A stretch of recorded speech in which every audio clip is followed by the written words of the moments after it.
Hey. How's going everyone? Thank you for choosing our course. Do you want to start learning programming on Python? To start programming, it can be a little hard. So you maybe think to take some courses to start learning Python.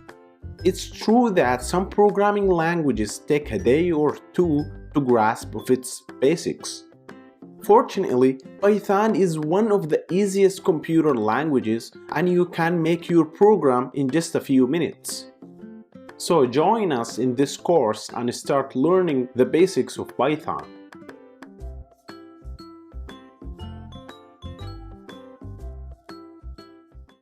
Do you know why Python is a unique programming language? Python is one of the easiest programming language and it's easy for beginners also. Python is not hard or strict like other programming languages. One of the best features in Python, you can write a few lines of code that can do a lot. Also, Python has a great community and support for you to help. A lot of big companies use Python such as Google, Instagram, Lyft, Quora and more. So now, let's get started learning Python.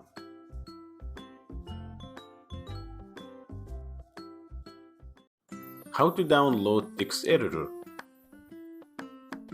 Download text editor. Text editor makes you create Python program easier and faster to write and read.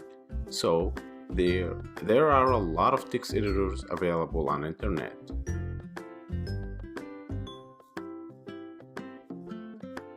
We will download and install a text editor called Brackets for free and it's available for Windows and Mac OS. Let's see how. First, go to google.com and type brackets and then choose the first one. After that, download brackets and install it in your computer.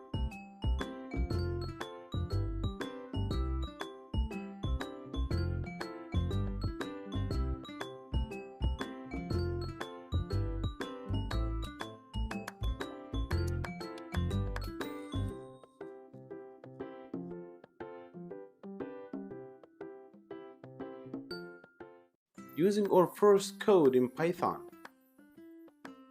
After installing Python to our computer, we go to terminal in our computer and type Python or Python 3 is better. As you see here, Python is working well. Then try to type print and space and then apostrophe symbol and type hello world.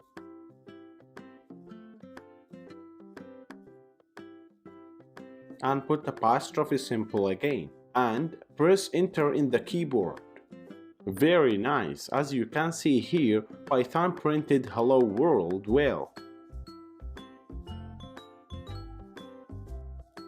This is our first use of Python. Thank you very much.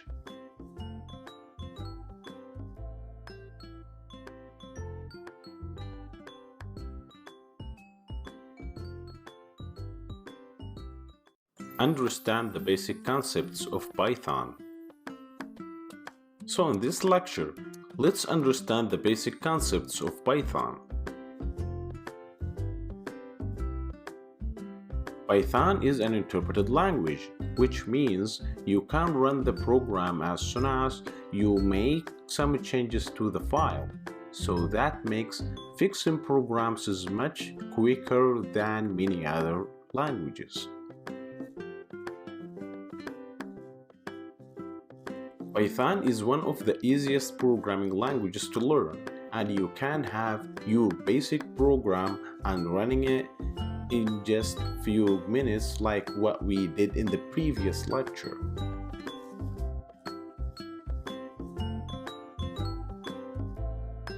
Python is an interpreted language and it doesn't need to compile it like other object-oriented languages.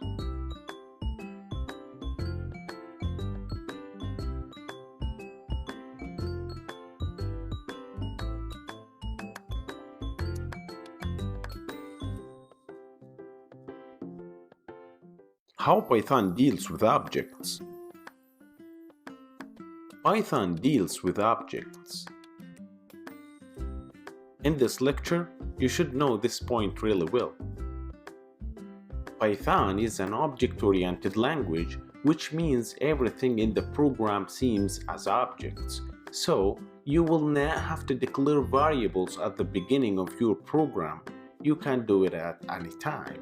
Unlike other programming languages, also, you don't need to specify the type of variable, integer, float, bool, etc.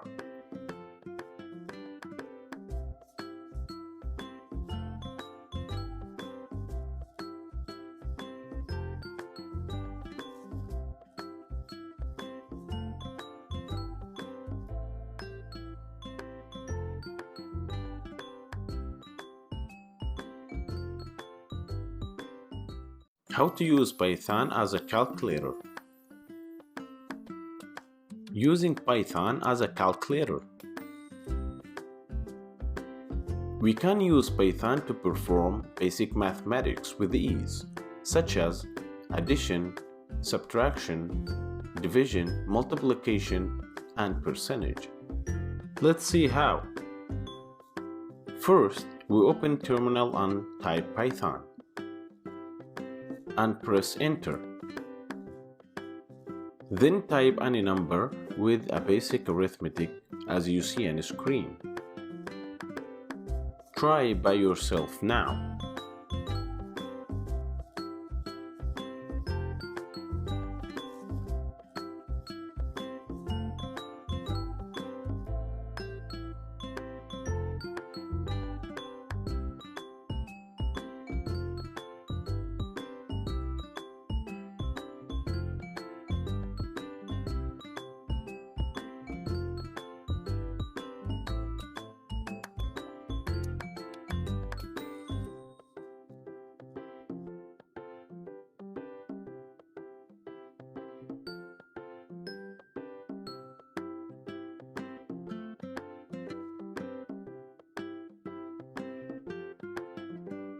Don't forget the symbol means comment, which the program will not execute it and it doesn't hurt at all.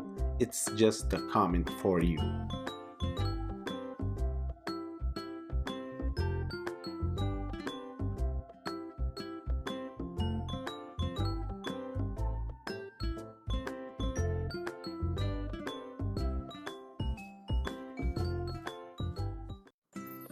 How to use square in Python.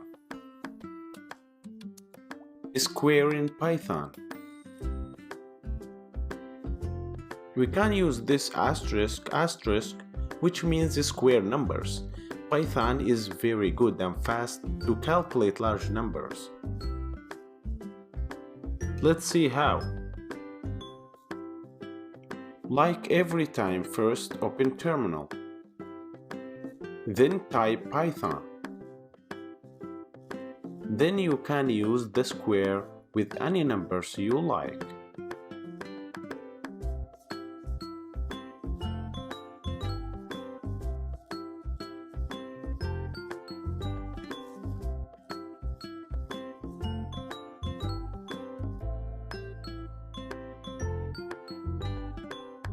So now, you should be able to use Python as a calculator. Thanks for watching.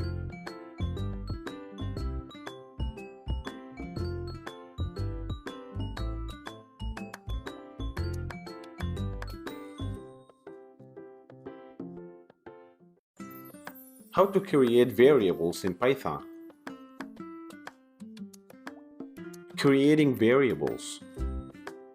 It's very easy to make variables in Python. You only need the name of the variable that you wish to name it and assign its number by using equal operator. Let's see how. First, go to terminal and type Python. Then create any variable name that you want and assign it with any number you like using equal operator. Then type another variable name and assign it with any number. Then use any basic mathematical operators for your variables.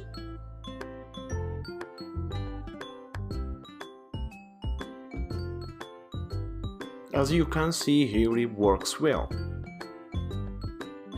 We also can name the variables whatever we want, even long names would work.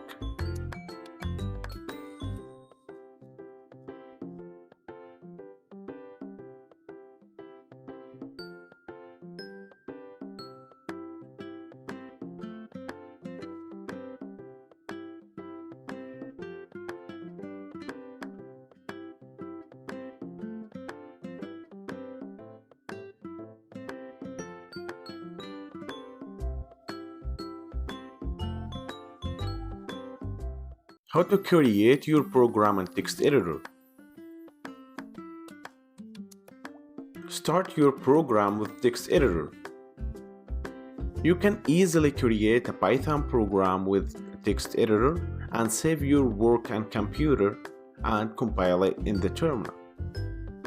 Let's see how. So now, open brackets the text editor that we installed it into our computers. Then make sure you are using Python in the text editor. Then type your first Python code, print hello world, that we've used in our previous lecture. Don't forget the quotation marks. And then save your file on your computer. It's better to save it in your desktop. Then name the file as hello and make sure the format of the file is like what it shows in the screen. py means Python, and then click save.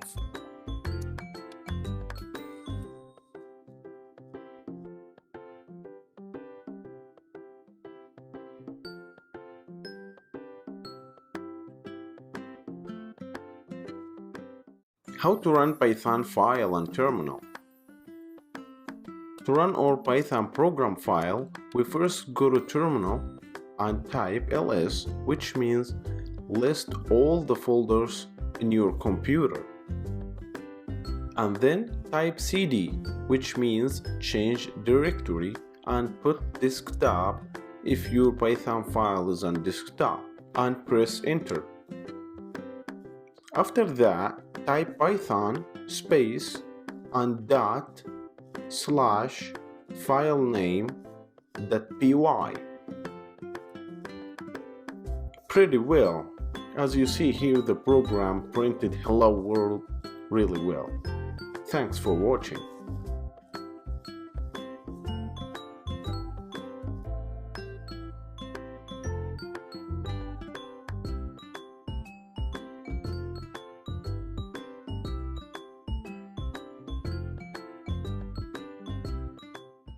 Test out your program during your work. Test out your program. You can test out your new programs immediately like what we showed in the previous lecture. So a good practice is to have your command prompt open at the same time that you have your text editor open. When you save your changes in your text editor, you can immediately run the program from the command line, allowing you to quickly test the changes.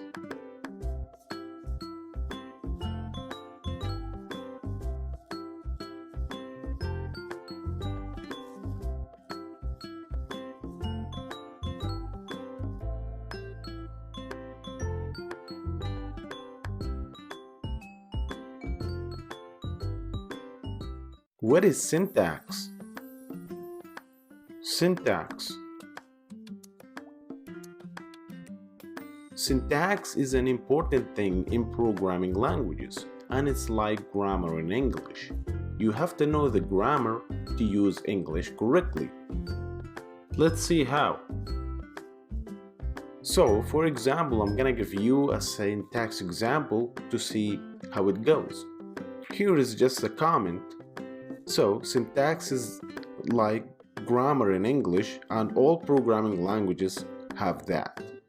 So the example of the syntax will be for loop.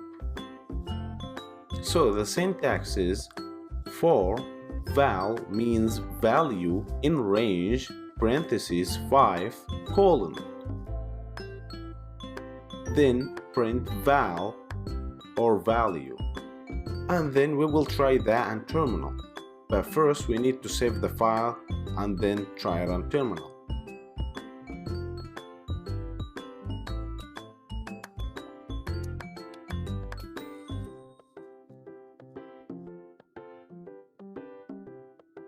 As you can see here, the for loop works well and start counting from 0 to 4.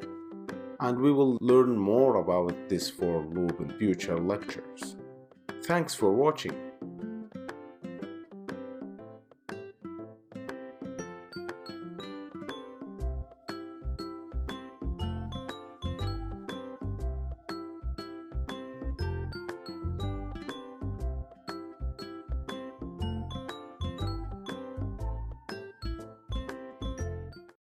How to use if-else statements in Python. So, as always, first we go to brackets and then create any variable name such as num and assign it with any number such as 3. Then we type if statement variable num greater than or equal sign 0 ended up with colon. After that, type print with the string signs and write positive number. So now type the else statement followed with the colon in the end. Then type print with the string signs and then type negative number.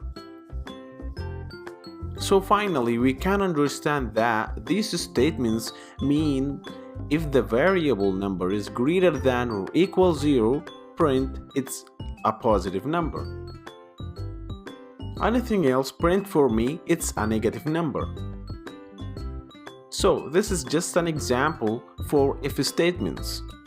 Then don't forget to save your work. So right now let's try if it works on terminal.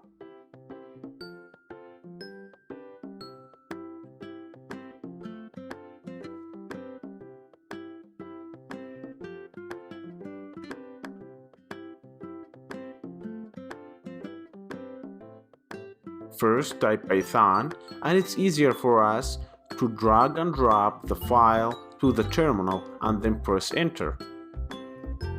As you can see here, it works well and printed positive number. Anyways, thanks for watching.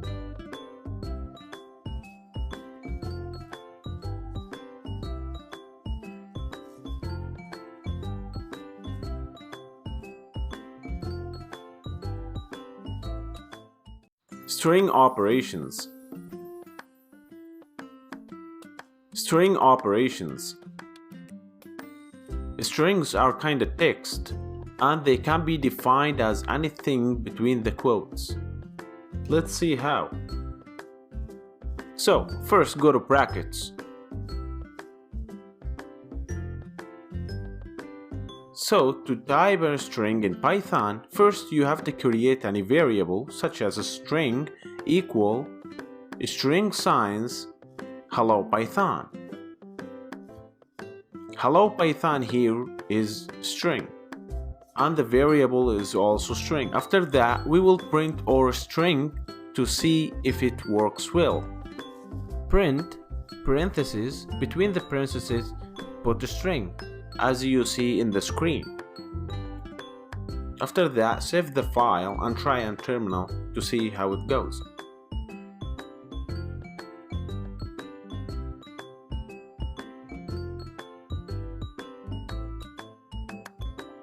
Type Python 3, drag and drop the file and press enter.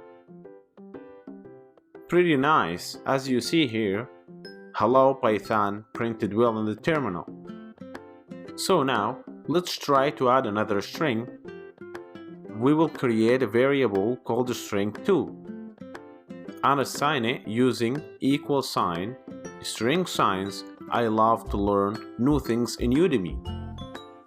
After that, we will print these two strings together. We will type print parentheses string plus string 2. Then save the file and try on terminal again.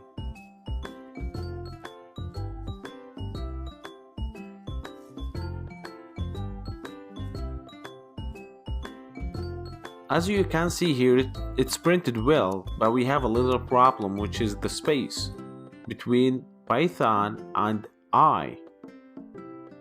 So to fix that, you have to put the space after Python or before I love. One of them can be work. Save the file and try on terminal again.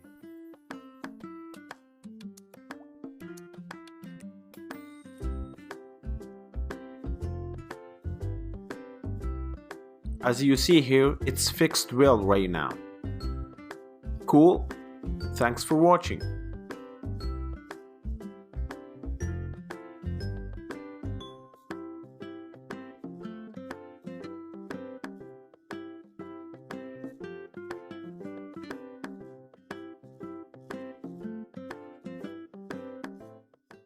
Boolean values. Boolean values. Most of programming languages, including C, C++, Java, and Python, provide the Boolean type, which means can be either set to false or true. Note, in programming languages, we use 1 as true value and 0 as false value. Let's see how. First, we go to brackets. So, in here is just a comment.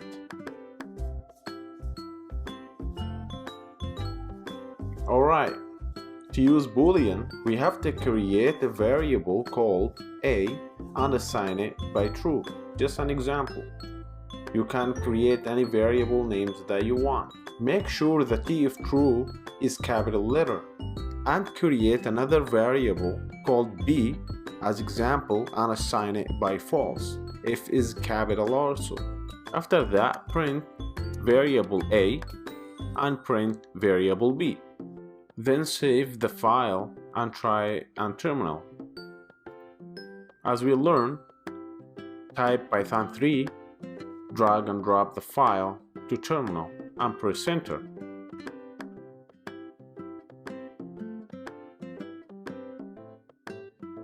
So now you can see the output here, true and false.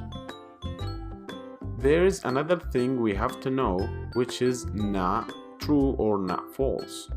So, to use not, create any variable name such as a equal not true. T is capital also. In this case, not true means false. Also, create a variable called b as example and do the same thing, not false, which means true. Alright, so print a and print b and try on terminal. Don't forget to save the file before trying on terminal. As you can see here, the result became opposite. Very good. Thanks for watching.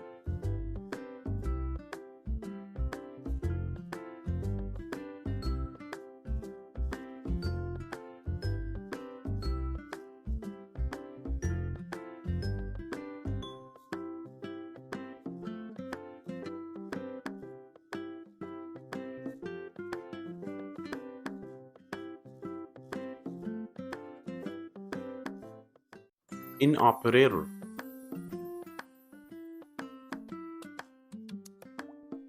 In operator. The in operator could be used to check if a specified object or variable exists within the list of variables. Let's see how. To use in operator, we first go to brackets.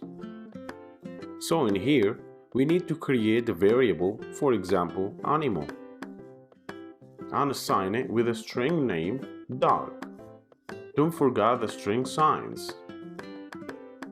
Okay, right now we need to use if statements. So type if animal, then an operator with a list of strings. To make a list of strings, open brackets and put the string names following with the string signs separated by comma, and then close the brackets and put colon. For example, I wanna put any different strings. I will put lion, cat and dog. After that, I'm gonna print your animal is in the list to make sure that it works well. Then we gotta try on terminal. So now open terminal and type Python 3. Drag and drop the file and press enter. Cool, as you can see here it says your animal is in the list, which means it works fine right now. So right now we want to use the keyword not and type animal not in the list.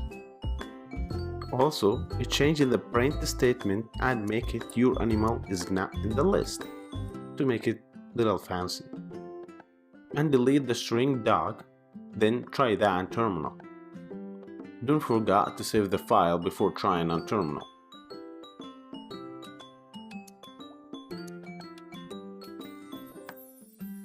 Very good. Not displays well. Thanks for watching.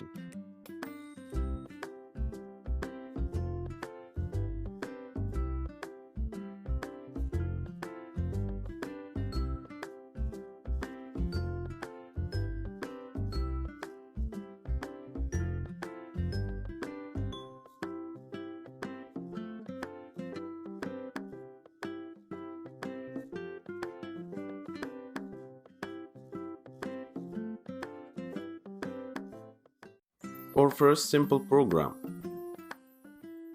To start working in our program, we use the text editor brackets. So let's start working on our simple program right now. I want to create a variable called name and assign it with print to display on the screen to the user. Then put brackets and type input inside the brackets, which means to prompt the user to type something. And type another brackets and put a string signs, put your name. Or you can put whatever you like. After that, I wanna create another variable called age and assign it with print. Then open brackets and put input to prompt the user to type whatever they want. Then open another brackets and type what is your age.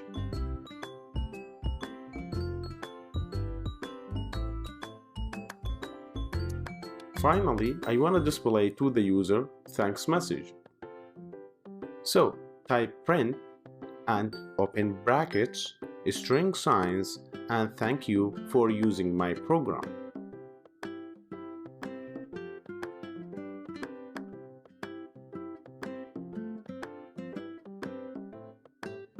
So now, save your work and try on terminal now and see what we did.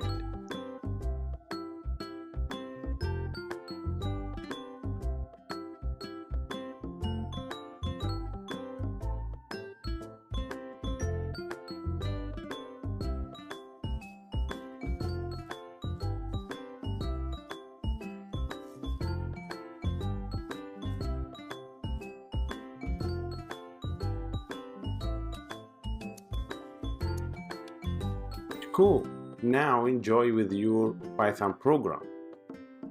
Thanks for watching.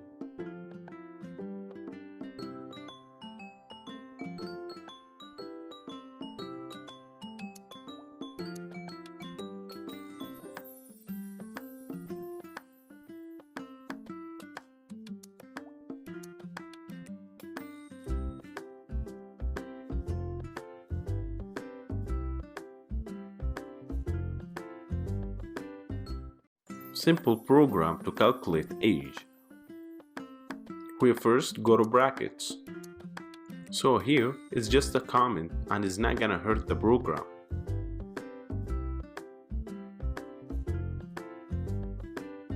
Then I type print to display a little information about the program, such as answer the questions to know how long you have lived in this life.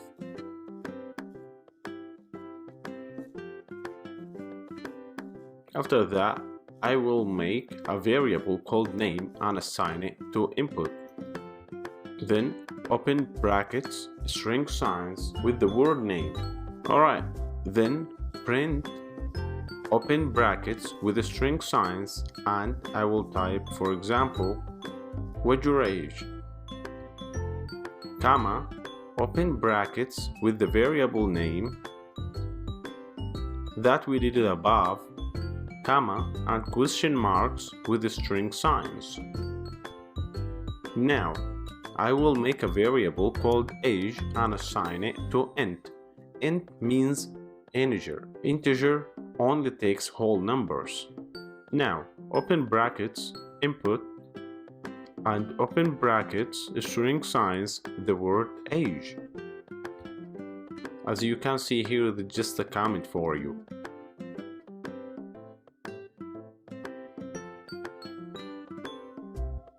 Then type days equals age multiplied to 365, which means to convert it to years.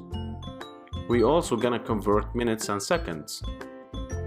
The last thing we gonna display the days, minutes and seconds. But we should write the variable's name to be displayed also.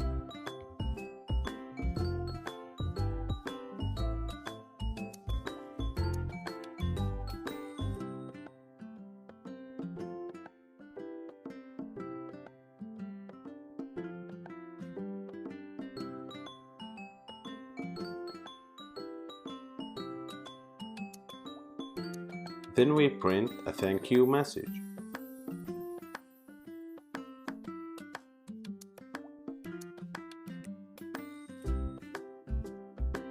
Save your work and try on terminal right now.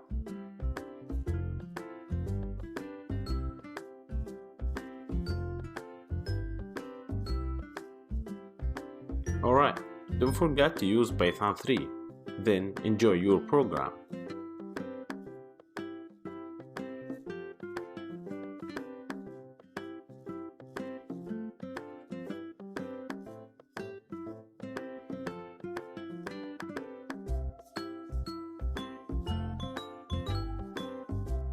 Thanks for watching.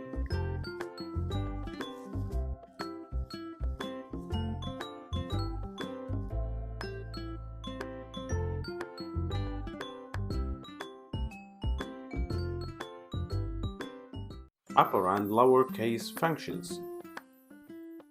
To do the lowercase function in Python, we first go to brackets and make any variables, for example, my name, and assign it by a string such as Jeff, and make sure the first letter is a capital letter. Then print my name dot lower and put 2 brackets. After that, save the file and try in terminal and see what it's gonna print for us.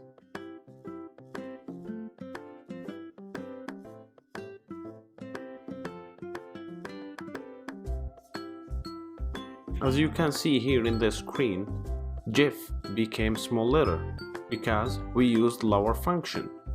Okay, so right now go ahead and try upper by the same way that we use for lower. Then save the file and try on terminal again. As you can see here, Jeff became capital letters when we use the upper function. That's all for now. Thanks for watching.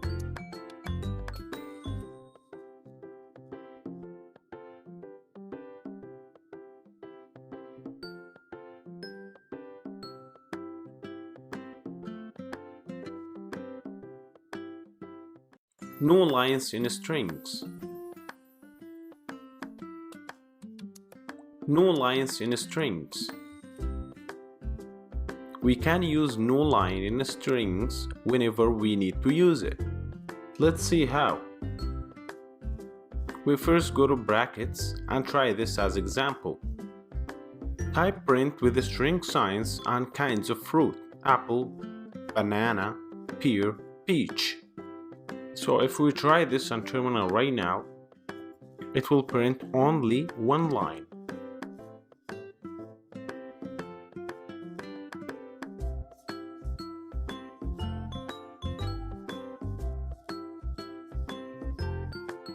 As you see here, it's printed all the fruit together in one single line. But we need to make each kind of fruit in a new line. So to make each fruit in a new line, we have to do this. We should type backslash with the letter N, exactly like what you see in the screen here. We actually can put it whenever we want the new line to be. Then save the file and try it on terminal. Very nice. As you can see here, each kind of fruit became in a new line. Cool? Thanks for watching.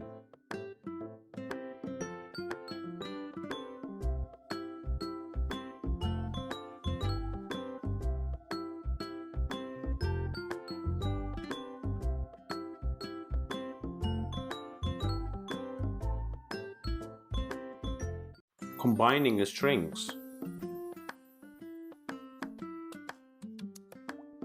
Combining strings. To combine strings, for example, you might want to store first and last name in separate variables, and then you want to combine them if you want to display full name. Let's see how. First, go to brackets. Create variable names.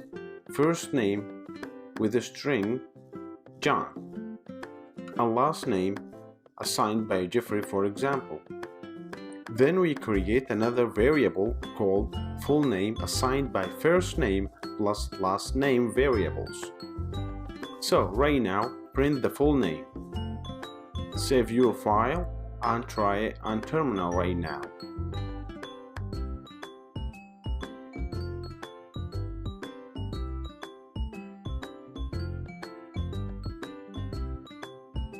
As we can see here, we have a space problem. We just have to put a space after John or before Jeffrey. All of them would work. And try again in terminal.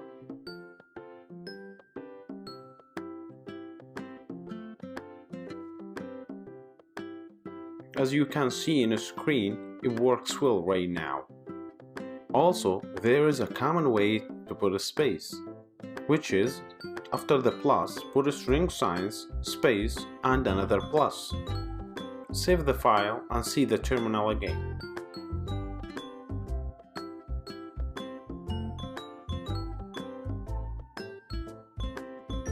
This way is also working well.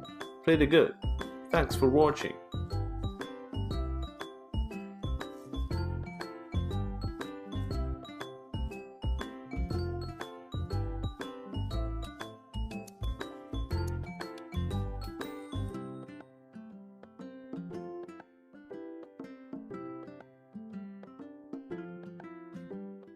String function. String function. String function is a built-in function that can be useful if you have a string sentence and you have an integer number and you want to print them all together as a string to be in one sentence. Let's see how.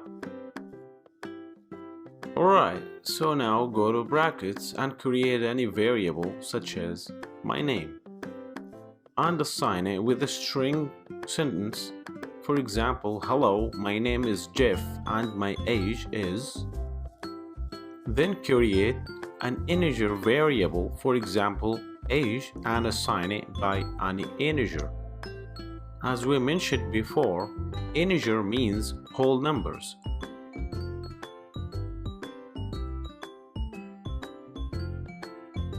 create a variable called total and assign it by the variables myname plus age. Then print total. Save the file and try on terminal and see what it shows.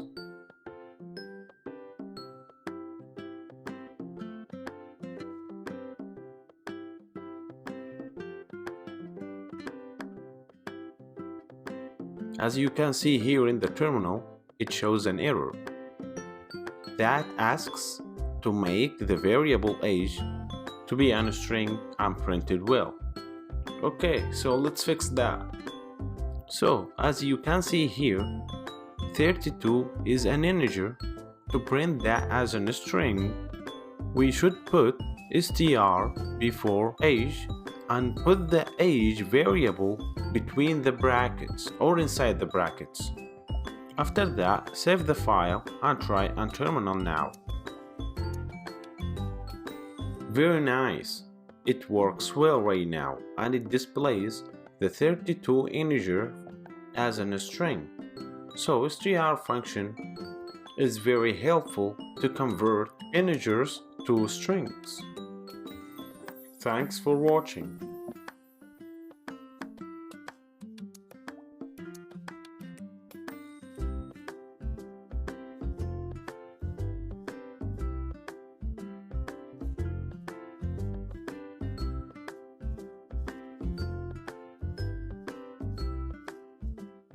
Title function.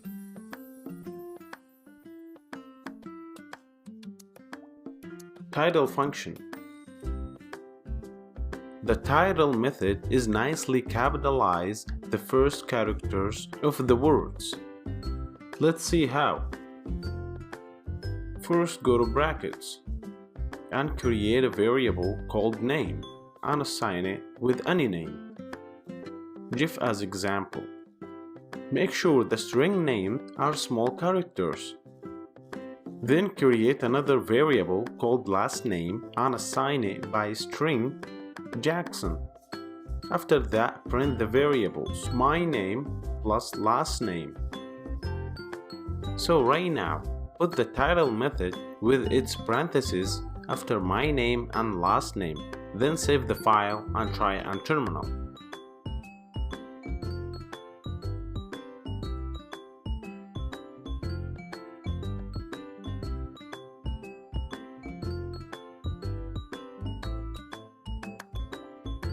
Alright, as you can see here, we got a space problem. We just have to put a space after Jeff or before Jackson. Pretty cool, it works right now. As we can see here, the first letter of Jeff, which is J, became capital. And the same thing with Jackson, J became capital. Anyways, thanks for watching.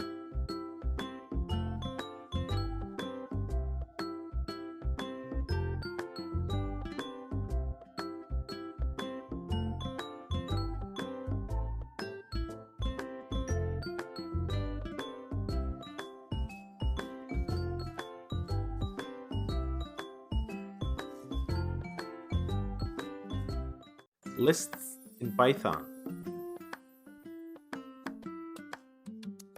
Lists in Python.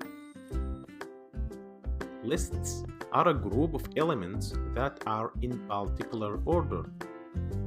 In Python, square brackets means a list, and each element in the list is separated by commas. Let's see how. To create a list in Python, first go to brackets and create any name variable for your list. As example, I'm gonna name it animals, then put equal brackets and then put the elements with the string signs. For example, lion, tiger, dog, parrot. Put commas to separate between the elements. After that, print animals and try it on terminal. Don't forget to save the file before trying on terminal.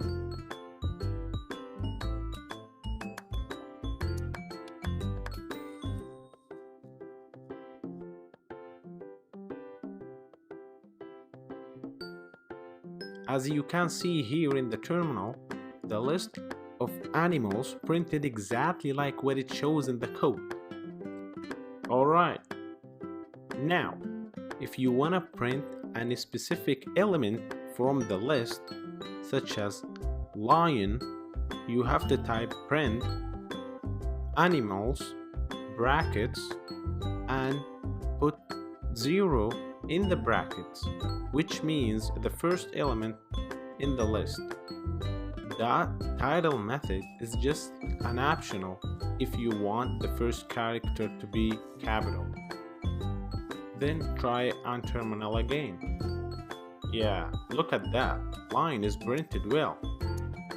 So if we wanna print the element parrot, which is numbers 3, try this also on terminal. It works well, this one also. Cool. We also have another way to print the elements from the end to the first, which is type print animals brackets and put -1 as example to print from the end, which is parrot, and see that on terminal. So if we change it to -3, it will print tiger.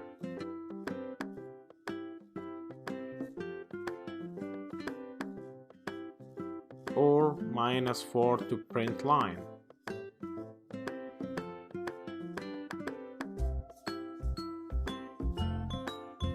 Finally, you have either way to print the elements from the list by start counting from 0 or print from the end by -1. Cool, that's it for now. Thanks for watching.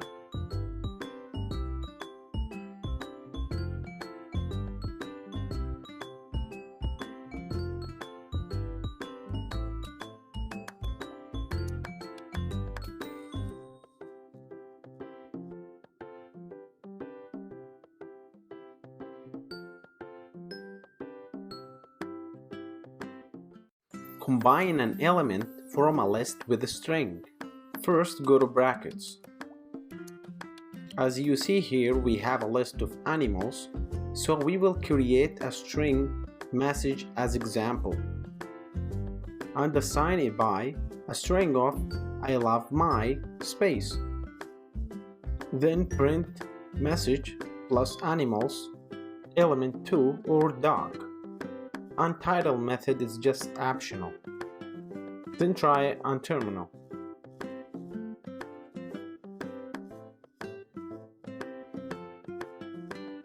Look at that, it's printed I love my dog. Very nice. Actually, there's another way to print that.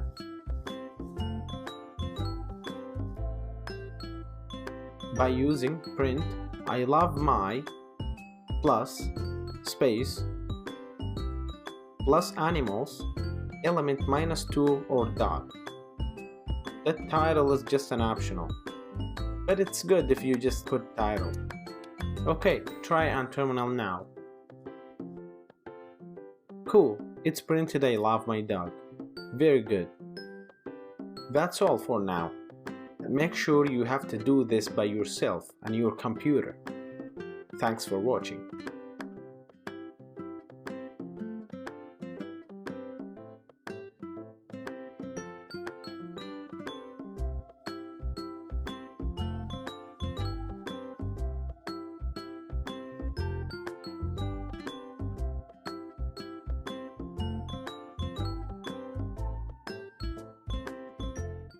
Change an element from a list.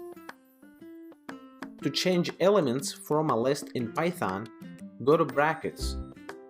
As you can see here, we have our previous list, which is animals. So if we want to change an element, for example, the element parrot, which is number 3.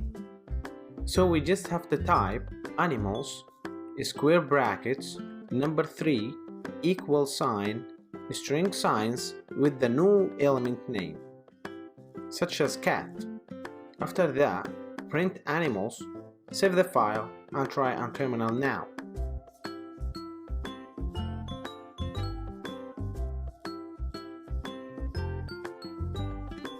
Very good. As you can see here, cat is superseded parrot's place. Okay, so let's try to change another element. For example, line which is number is 0. Type animals is square brackets with number 0, equal sign, string signs, and the name of the new element such as monkey. Okay, save the file and try on terminal now.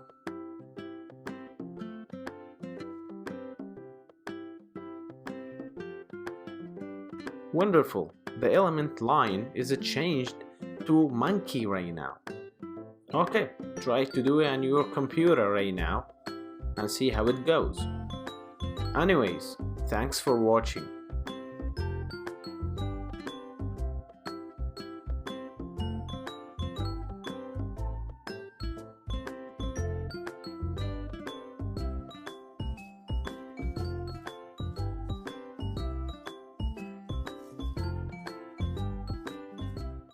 Delete an element from a list. To delete an element from a list, go to brackets and create a list.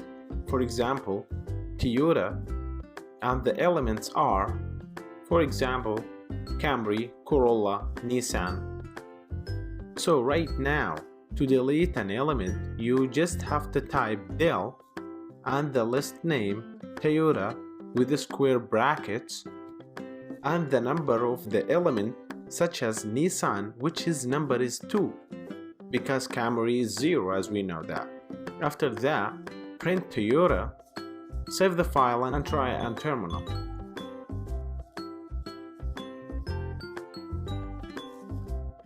Great! As you see here, Nissan does not print it and it's deleted already. Okay, let's try to delete another element. For example, Camry, which is number 0. Save the file and try it on terminal again. Cool, Camry is deleted already. Thanks for watching, guys.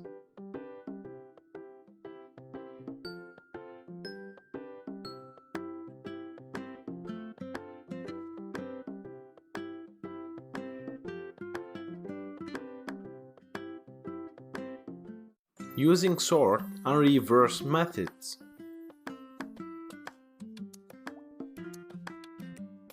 So we have created a list already. Now, if we type the name of our list, which is list by capital L, and dot sort parentheses, then print the list and try it on terminal.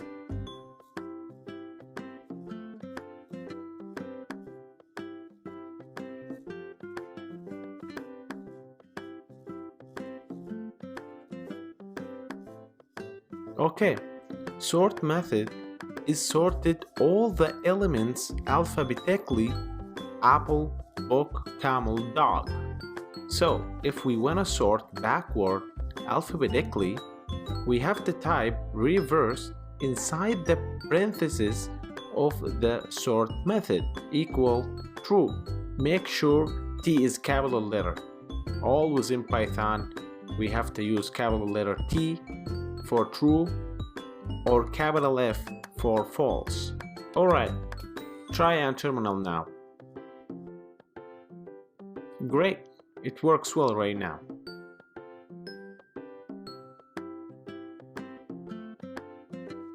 Also, we can use reverse method to sort the elements from the end or from right to left.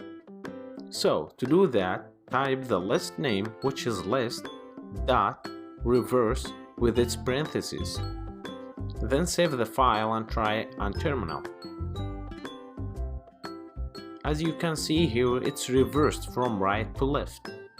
Thank you so much.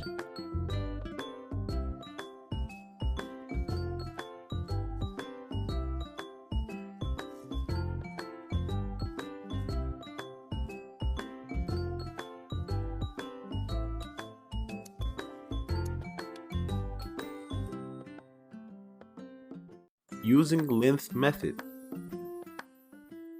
First we go to brackets As you can see here, we have our list here. So, to use length method that shows how many elements in the list, we type print parenthesis len parenthesis and the list name, which is list. After that, save the file and try it on terminal.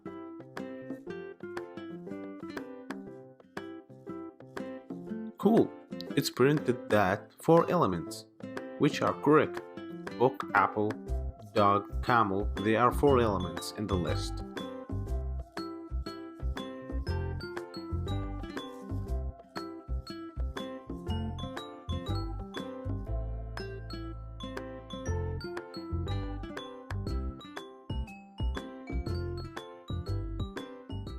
Using for loop in lists.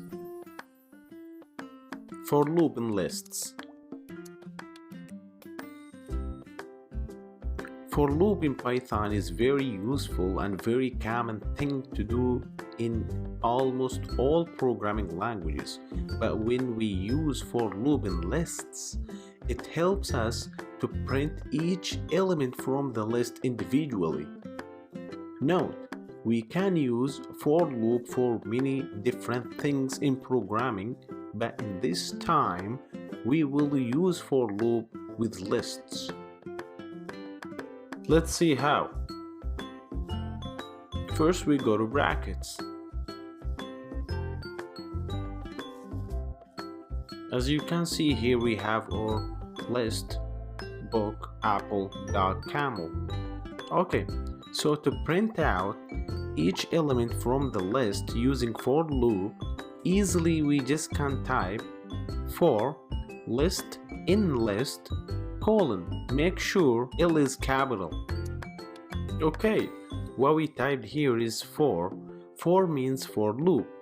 List in list means to call each element from the list and store it in the variable list, which is the second list. After that, print to see what we did here. So, to print in for loop, make sure you have the indent or press tab in the keyboard. But in this application brackets, when you press enter, it gives the indent automatically. Then type print, put any strings such as I love my space plus list. Alright, save the file and see it in terminal.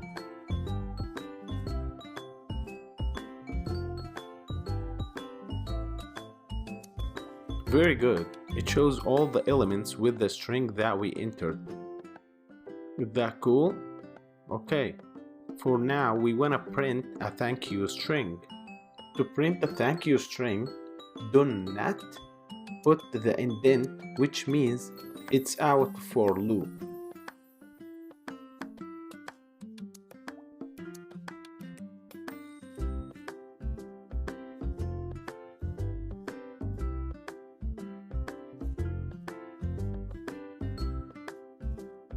Then try it on terminal. Wonderful! As you can see here, it's printed alone.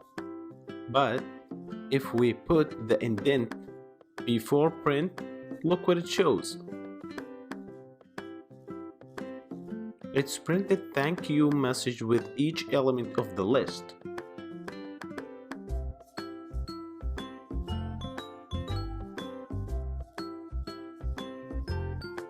Alright, hopefully you got the idea of for loop. Thanks for watching.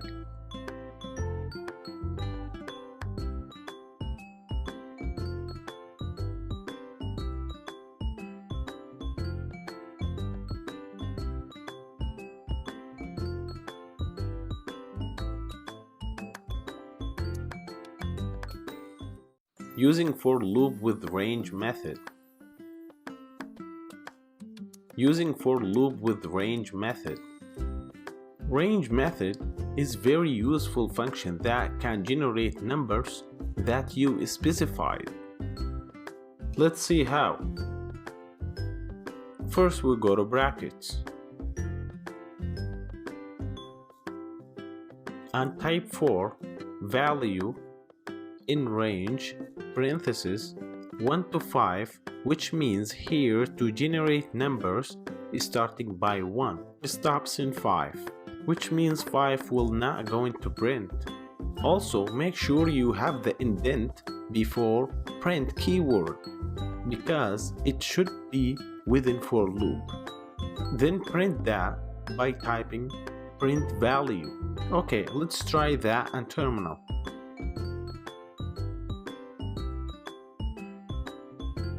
Okay, as you can see here, we get an error because we forgot the colon. These little mistakes are always happening with programmers. Just be aware of that. Okay, try that on terminal again. Wonderful, it works well right now. It started from 1 and stopped on 5. Thanks for watching.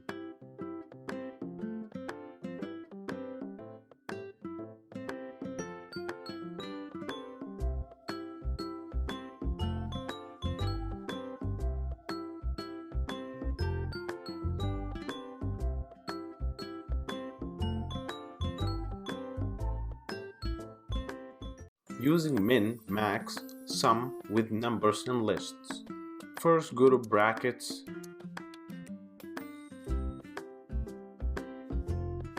and create a list. For example, list num and add any numbers such as from 1 to 10. Then print min with its parentheses and put the list name, which is list num, inside min's parentheses. Try that in terminal.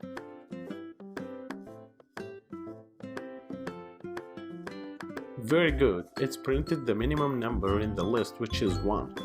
Alright, now try the word max instead of min and see what it shows in terminal. Cool, number 10 is the maximum number in the list. But now use the word sum. That will add all the numbers in the list together and it will give you the total. Great. Number 55 is the sum of all the numbers in the list. Good job. Thank you so much.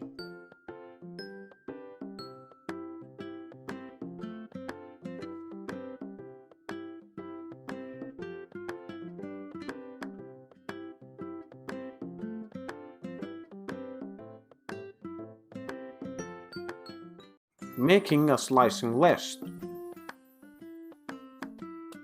Slicing list. To make a slice with list, you should specify the index of the first and last elements you need to work with. So this is sign of slice. You should use it to make a slice and list.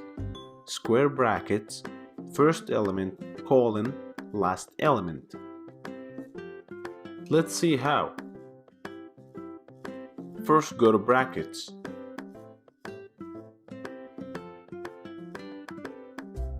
Then create any list. For example, I wanna make a list called operating systems or OS. Then I wanna put elements such as Mac, Windows, Linux, Android, and iOS, separated by commas. After that, print this slice list by typing print the element name, OS, square brackets, put the first element that you need to start with. After the colon, put the last element that you need to stop in. Save the file and try that on terminal.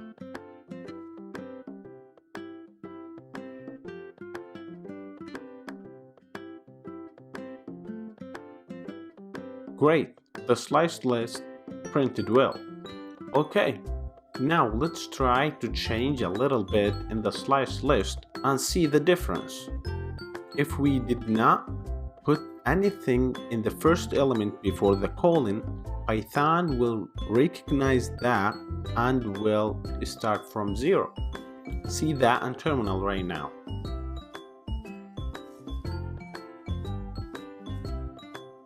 Okay, If I put from 0 to number 3, it will print from Mac to Linux.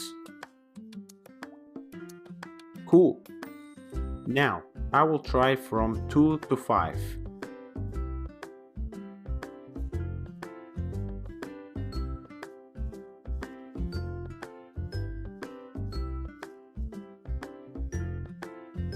Good. As you can see here, it's printed the last 3 elements.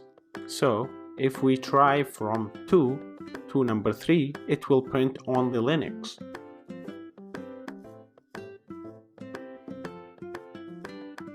Pretty good. Okay, now let's try to print 2 before the colon only.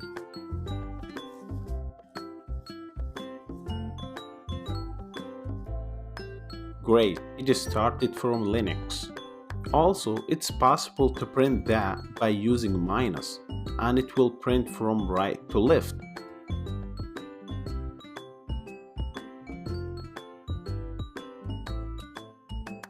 Pretty good, guys. This is just a practice for you to know how to use the slice list and print it out. Thanks for watching.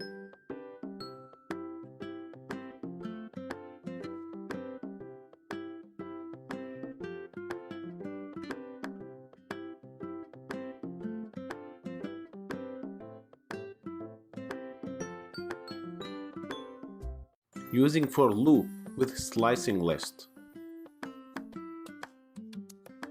Using for loop with slicing list. Slices are very important to know it because if you wanna create a game, you have to use slices to add the scores of the user or the player each time they finished playing. Let's see how. First, we have to go brackets. As you can see here, we have our list OS with its elements. So we want to use for loop with this slicing list. But first, I want to print a string sentence called now we are using for loop with slicing list. Then type for OS in OS square bracket. Then in the slicing list, put whatever you need. For me, I will put from 0 to 5 as example. Then print OS. Make sure of the indent after for loop. After that, try that on terminal.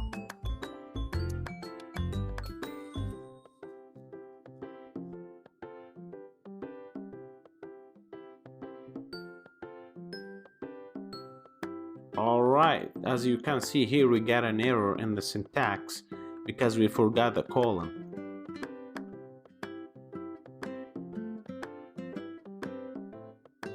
Okay, very nice. It's printed well right now.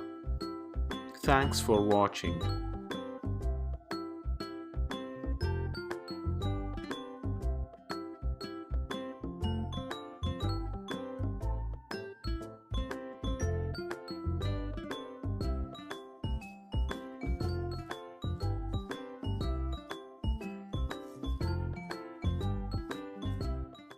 Copying lists using slicing lists. Copying lists using slicing lists. Copying lists are very important. If you want to add new elements to your slice list or to edit it, we use copy slicing list to do not make changes to the original one. Let's see how. Okay, first go to brackets and make a list, for example, programming languages or proglang. And I want to add elements such as C++, Python, PHP, Swift 4 separated by commas. So, to copy the slice list, make a new list name and try to clarify that it's a copy list, such as copy underscore proglang equal proglang and the slice list side. You also can specify starting and ending elements. After that, I want to print a string sentence that shows you the original slice list.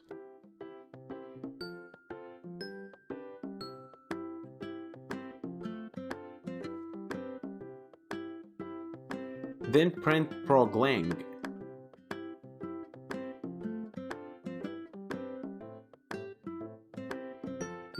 In here, I want to print a string sentence that shows you the copy slice list is printing here. After that, print copy proglang.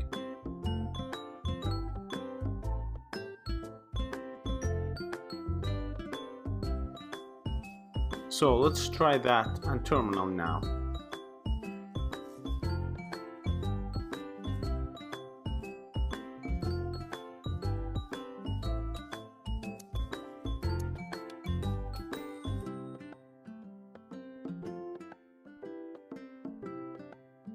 Very good. The copy slicing list is printed well. So right now, let's try to add a new element to the copy list, which clarifies it's only added to the copy list without the original one by typing copy proglang dot append parenthesis and add any element. For example, Java. Please don't forget the quotation marks with Java. Then print copy proglang.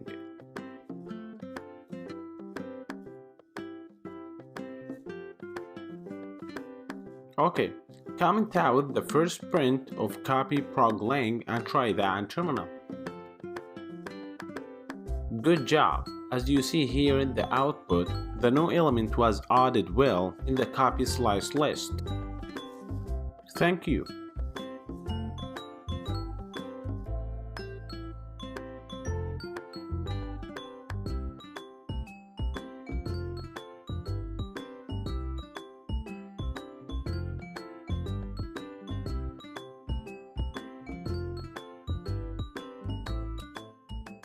Using tuples. Using tuples. A tuple is a sequence of immutable Python objects, which means tuples cannot be changed like lists. Actually, tuples are like lists. The differences between tuples and lists are the tuples cannot be changed, and tuples use parentheses, whereas lists use square brackets. Note, there is a way to change the value of tuples, which called overwriting. We will see this now. Let's see how. First, go to the text editor brackets. To use tuple, just create any variable such as tup, equal sign, parentheses, and put any element such as 200, 50. It's just like a list, but we use parentheses instead of brackets, and there is no quotation marks as you can see in the screen. Okay, now print top, and print top element 0. Also print top element 1. As you can see here, when we print top, we use the square brackets to access elements in the tuple. After that, try on terminal.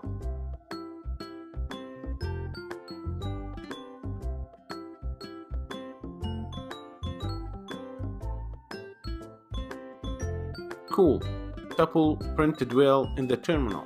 Okay, right now we will learn how to use for loop with tuples. It's exactly like what we did with lists.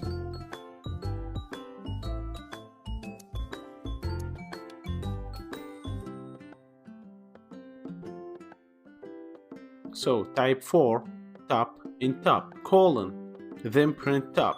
Don't forget the indent, please. It's better to comment out the prints above because we don't want the program to print them. Then try that on terminal and see where it goes. Cool.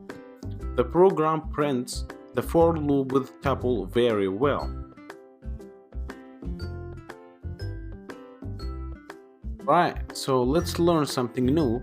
Because tuple cannot be changed, we only have a way to modify tuples, which called overriding.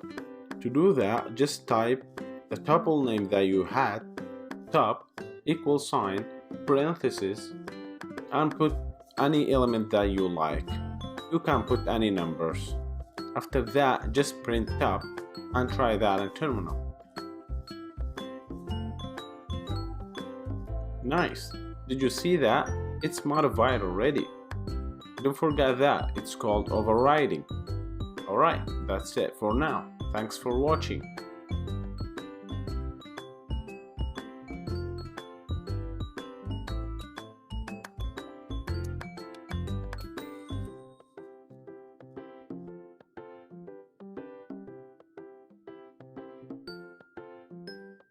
If-else statements. If-else statements. It's really important to know if-else statements.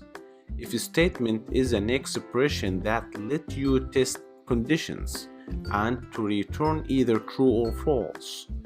When if a statement returns true, it will execute the statement that you want it to execute.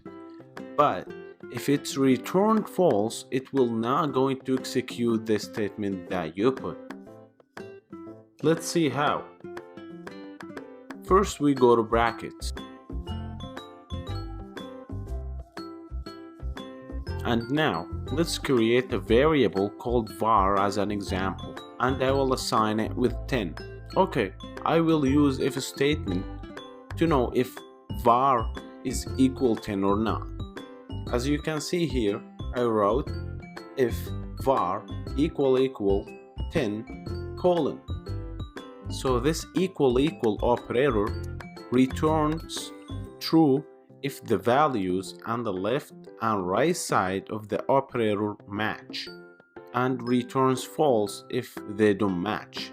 Then print a string such as var equals 10.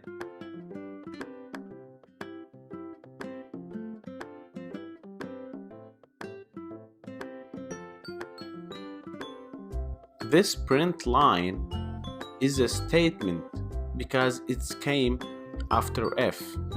Now I will use else. When you write else, please do not put indent because else is not inside the if. So write else, colon, else here will execute when the if expression is not true. After that, print another string such as var is not equal 10.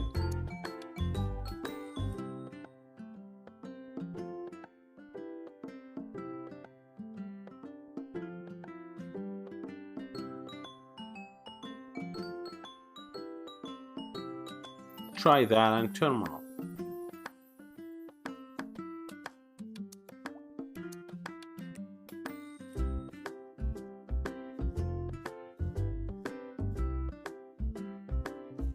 Cool. As you can see here, if expression is true, and it's printed out var is equal 10. But if we change var and put any number as example, else expression will execute. Try that in terminal and see. Nice, because if a statement is false, so the else statement works and says var is not equal 10. That's it for now. Thank you very much.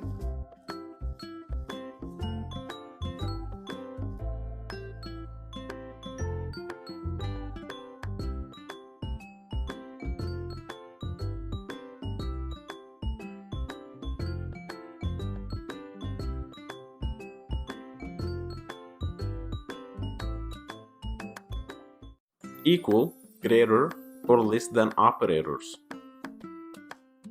Equal, greater, or less than operators. While using if-else statements, we can use many different mathematical comparisons. For example, greater than or equal, less than or equal.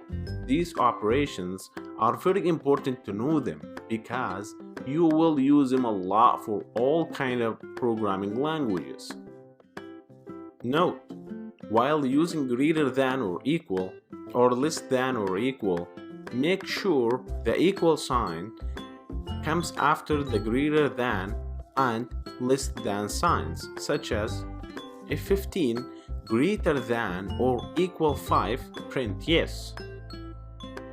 Let's see how. So now open brackets and we will use greater or less than with if-else statements for comparisons. For example, I will create a variable called greater and I will assign it with 10. Next, I will create a variable called less and I will assign it with 5. Okay, now let's compare these two variables. So type if greater is greater than less, then the statement will be print yes, else print no.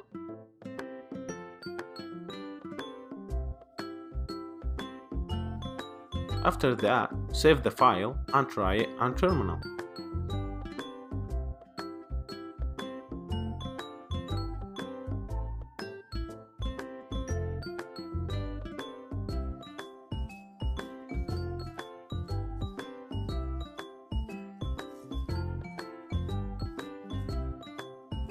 Cool. As you can see here, greater variable which contains number 10 is greater than less variable which contains number 5. So if we change the operator to greater than or equal sign, which means if greater variable is greater than or equal to less variable, then print yes, else print no. Now try on terminal. Good, it says yes. Now we want to try less than sign and see that on terminal also.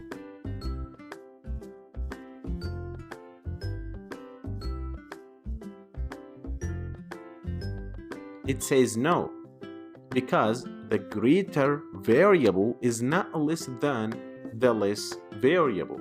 If we try less than or equal sign, it will also print no because the greater variable is not less than or equal to less variable.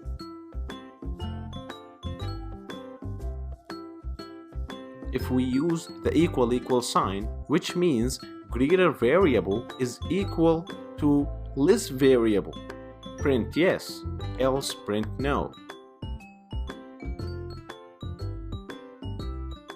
As you can see here, it prints no because the two variables are not equal.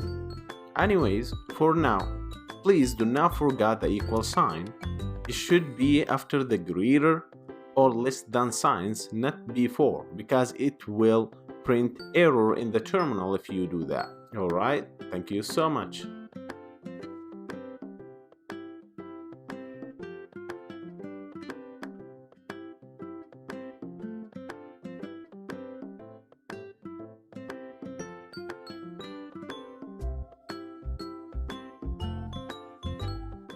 Compare strings. It's very easy to compare strings using if statements. First, go to brackets. Then create a string variable such as name and assign it with any string such as Python or whatever you want to call it. Then create another string variable such as name2 and assign it with any string also such as C++.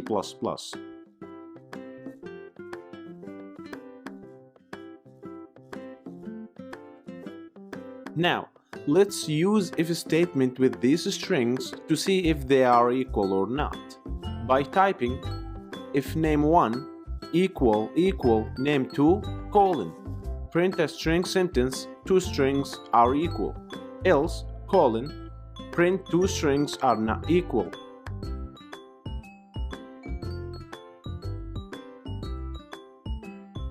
After that, try them on terminal.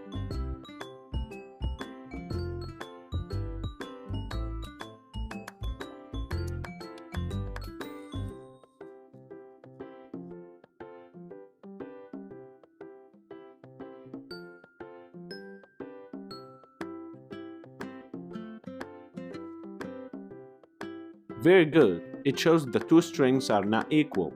Now, let's change the string of name2 and make it same as the string of name1. Then try on terminal.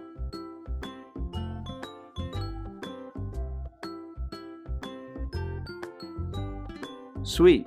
As you can see here, the comparison works well and it shows that two strings are equal. That's it for now. Thank you very much, guys.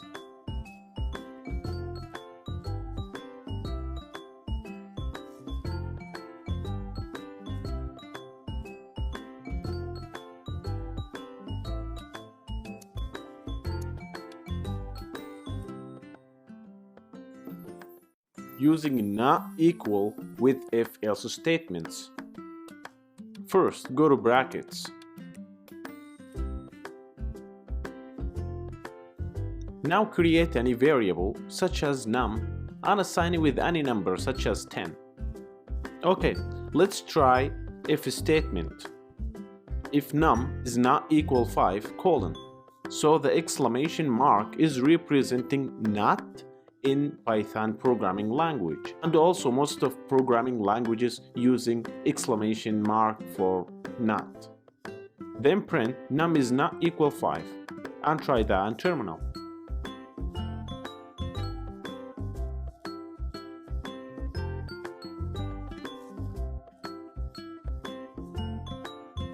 Good, it's printed num is not equal 5.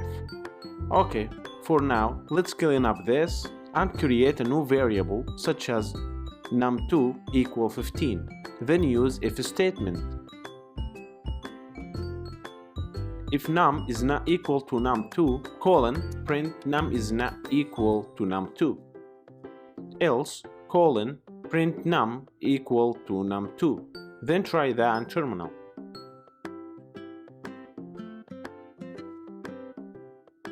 Cool, it's printed num is not equal to num2. Alright, for now try to do that by yourself on your computer, and if you have any questions just let me know. Thank you very much, guys.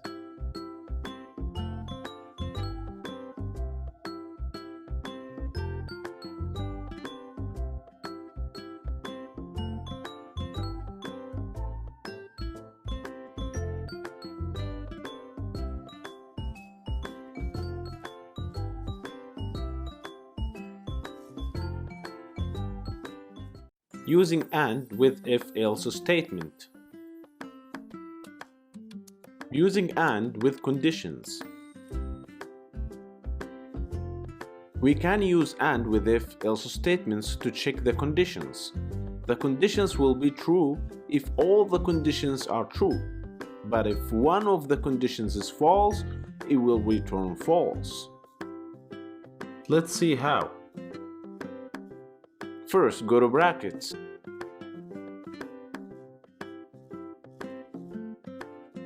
Alright, now I'll show you how you can use AND with conditions. Create any variable such as 10 equal 10, another variable 5 equal 5. Wonderful. Now, let's use if statement to show you how to use AND. For example, we can say if 10 greater or equal 5 and 5 equal 10, colon. So remember, when using AND, all of the conditions should be true to work, but if one of them is false, it will return false, and it will print the statement of else. Okay, now print a string of true, else, colon, print a string of false. Then try that on terminal.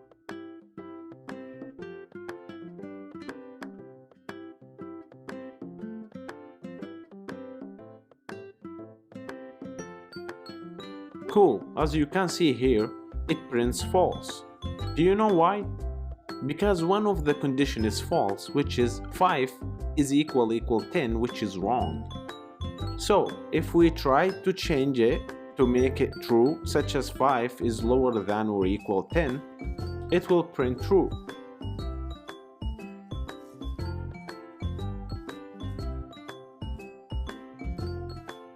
I hope you got that.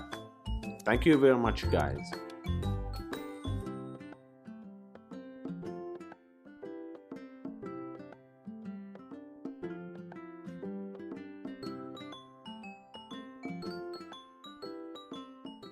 Using OR with if-else statements.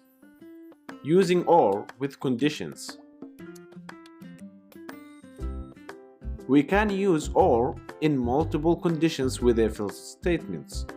It will be true if at least one of the conditions is true, but it will return false if all the conditions are false. Let's see how. Okay, go to brackets now, and now I will show you how to use OR with conditions.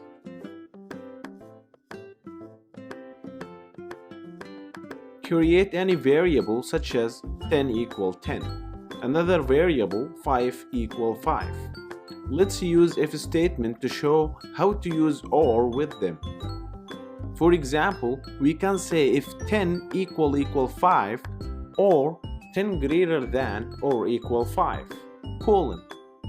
So if the condition is true, we will make 10 variable is equal 0.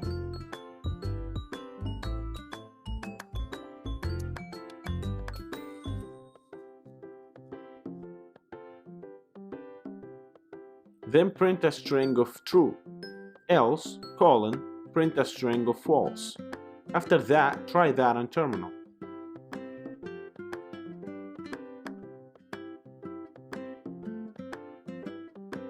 Nice, it's print true. Do you know why, guys? Because one condition of this expression is true. So if we try to change 10 equal 5, it will print false, because all the conditions are false. Okay, thanks for watching.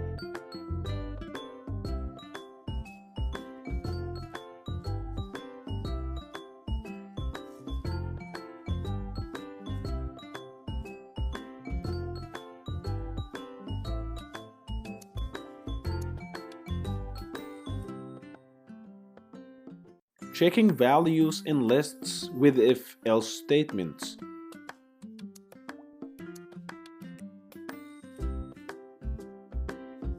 It's important to know how to check for an element, if is it in the list or not, because if you build a game or a website, you need to check for the username if it exists in your server or not. Note, we will use the keyword in within the if-else statements to check for the name if it's in the list or not. Let's see how. First, go to brackets. So pretended that you got a list called my list. Inside this list, you had elements of John, Nancy, Mia. So now, to check if John username is in the list, we can use if-else statements, such as if John with quotation marks in my list colon, then print yes if it's in the list, else colon, then print no, it's not in the list. After that, try that on terminal.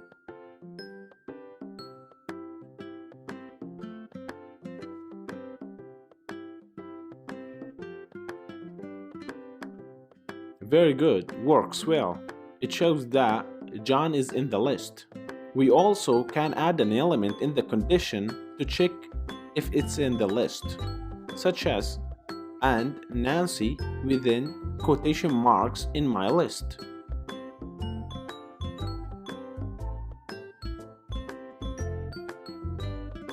Cool, it says Nancy is in the list also. Okay, that's everything for now. Thank you very much.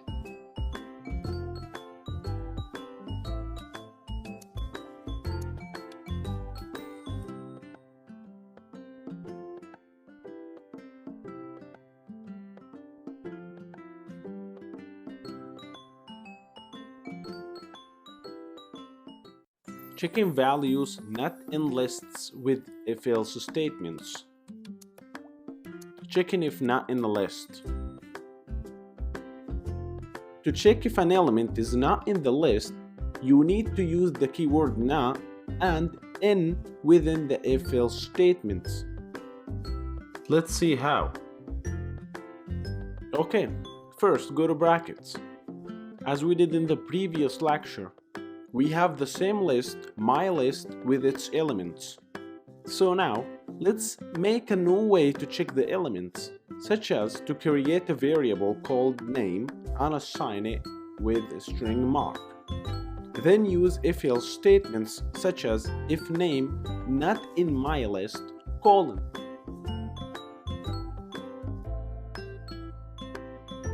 Then print name dot lower member function plus string space plus string it's not in the list. Lower member function is not required of you to do it, but it makes your code nice. Then type else colon, print it's in the list. Then try that in the terminal.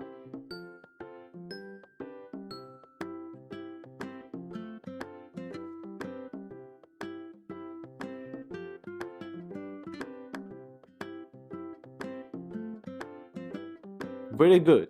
As you can see, Mark is not in the list. So it's possible to create a variable and check if the contents of the variable are in the list or not. So now you need to try your own code on your computer. Thank you very much.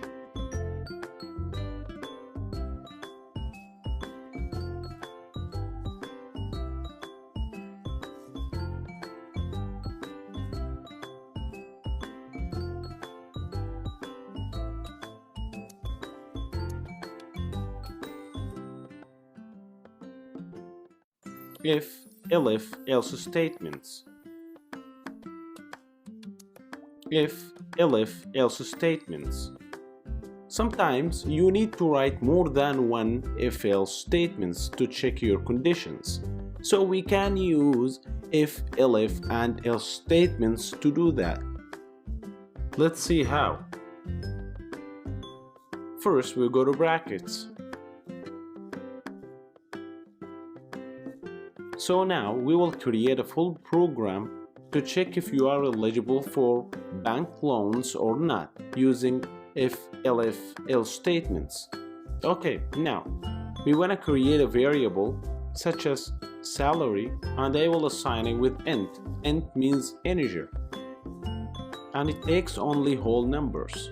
So type input parenthesis string of how much is your salary \n means new line in terminal.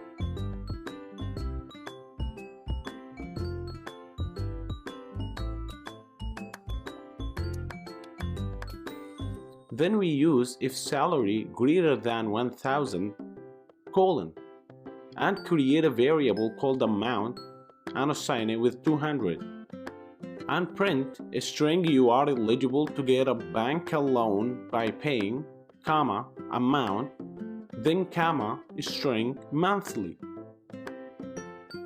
Cool. Now we want to use elif. So type elif salary equal 1000 colon. Make the amount variable equals to 500 here and print a string you are eligible to get a bank loan with a higher monthly price comma variable amount comma string monthly. Else colon print string sorry you are not eligible. After that try that on terminal.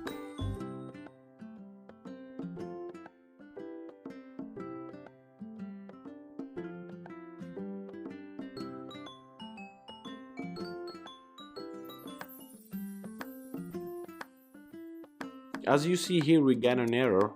Do you know why? Because else doesn't need to be indent. Try that again.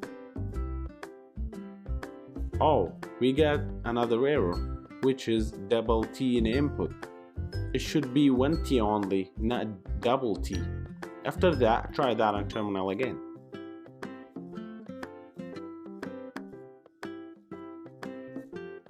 Alright, so there's another error, which is in the variable salary. So make the spelling right.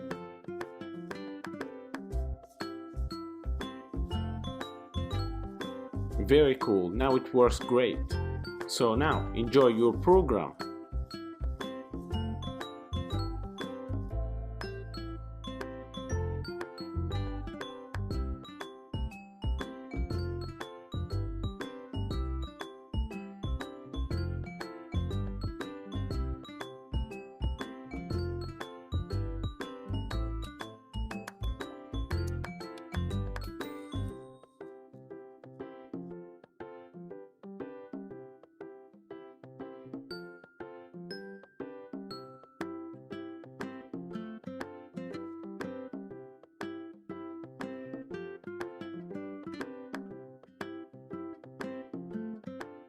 Testing multiple elif expressions.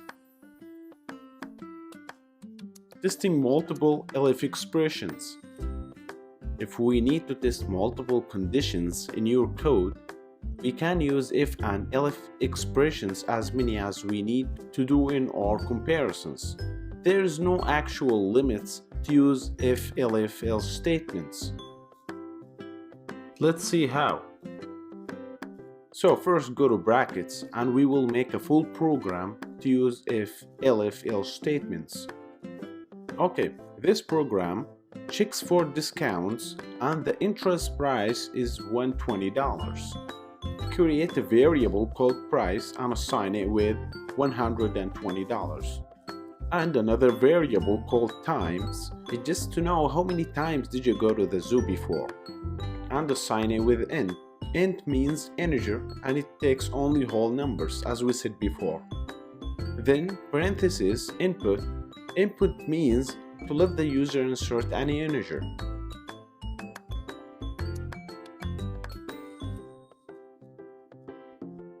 So now type if times equal 3 colon and price equals 120 minus 30. Then print a string. Your total included discount will be, comma, variable price. It says here if times equal 3, which means if the user went to the zoo 3 times, the discount will be $30. That's why we use 100 minus 30. Now we use elif times equal 4 colon. Price will be 120 minus 50. Same thing, we use elif times equal 5 colon. Price equals 120 minus 60.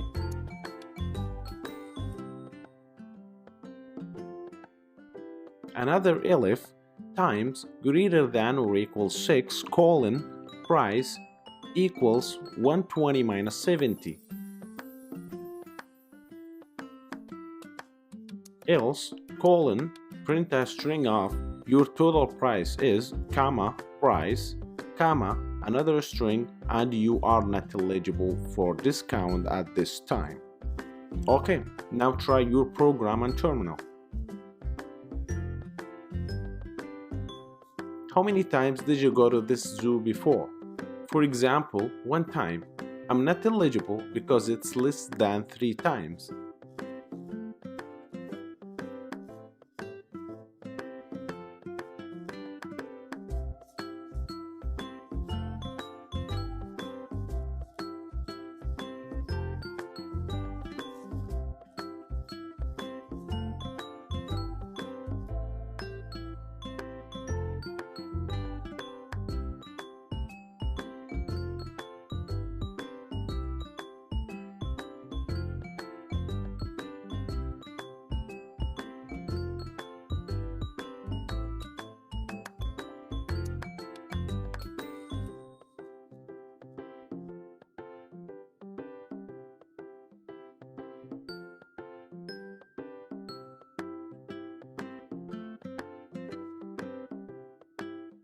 As you see here, if you visit 6 times or more, your discounts will be only $70. Enjoy your program and try to play with the code. Thank you for watching.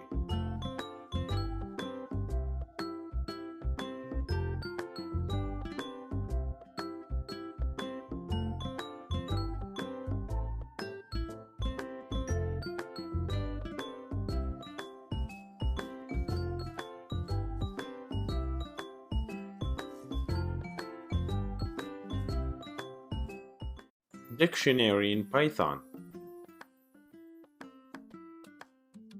Dictionary in Python. Python dictionaries are collection, and it's similar to lists which allow us to connect pieces of related information so we can access this information inside the dictionaries and change the information. Note: Python dictionaries are written with curly brackets, such as this form, dic equals curly brackets. Let's see how. To do dictionaries in Python, first go to brackets and create any variable name such as dic and curly brackets. Inside these curly brackets, we can create keys and you can connect them to values. So now we will create keys with its values. Type quotation marks and type any key name you like, such as Toyota, colon, quotation marks, value name, such as Camry, comma, another key, quotation marks, cylinder, colon, quotation marks, value name, V6.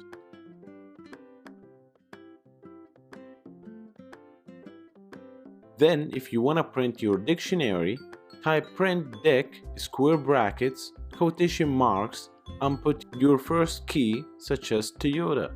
Do the same thing with cylinder key.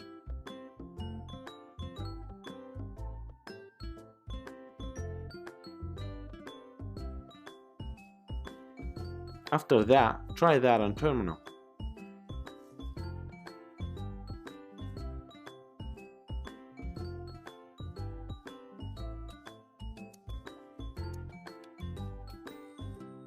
As you can see here, terminal printed keys values. Try to make your own dictionary now. Thank you for watching.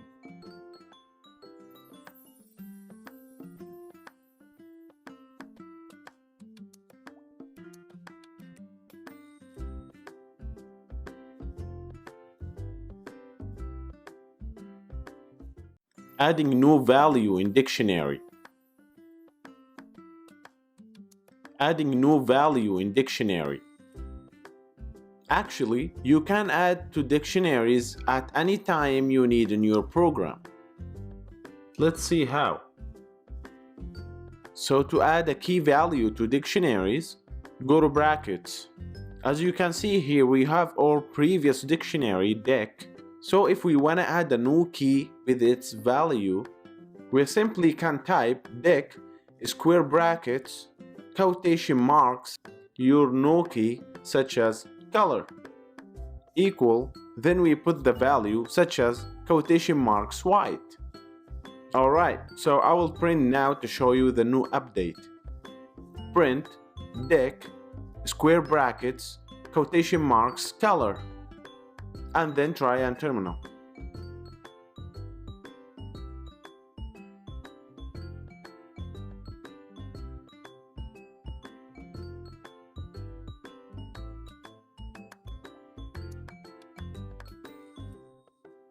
Very cool. As you can see here, the white value has been added well.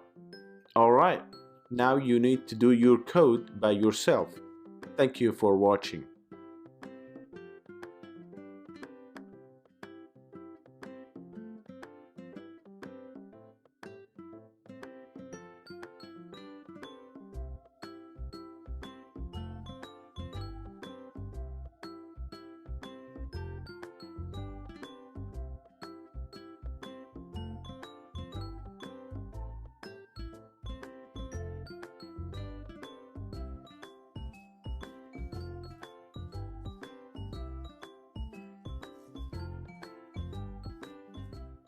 Filling empty dictionary.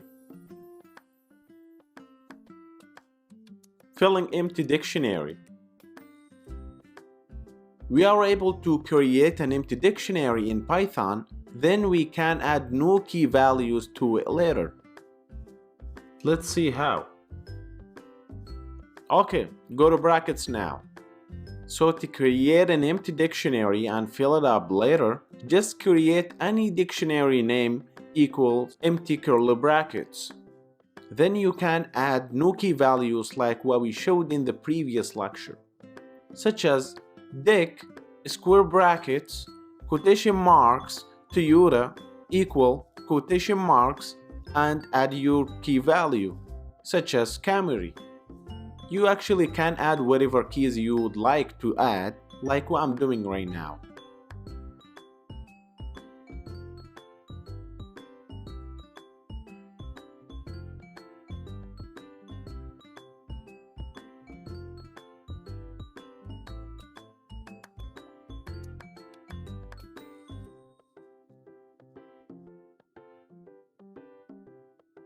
Cool? Next, to print the whole dictionary, just type print dic. After that, try that on terminal.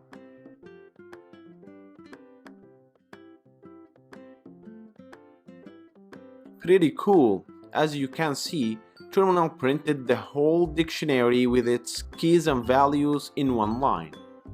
Thank you for watching.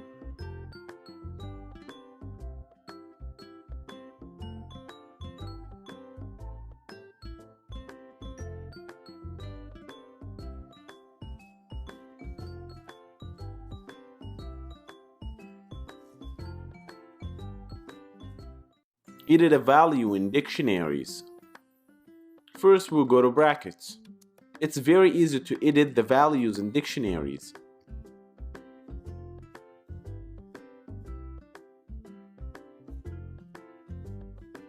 For example, if we have a dictionary called OS operating systems, key Apple, value is Mac, key Microsoft, value is Windows, keys AT&T, value is PC.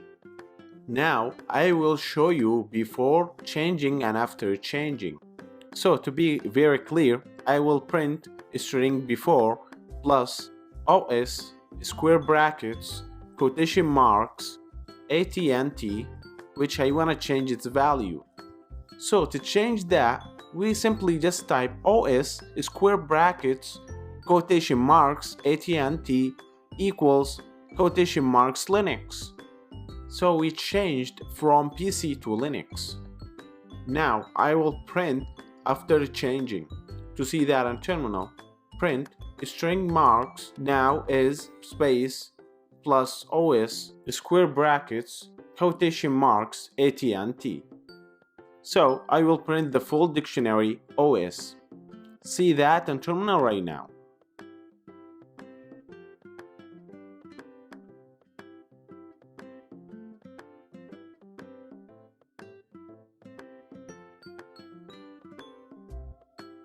Very nice, it works great and PC value has been changed to Linux. Anyways, thank you for watching and do not forget to write your own code on your computer.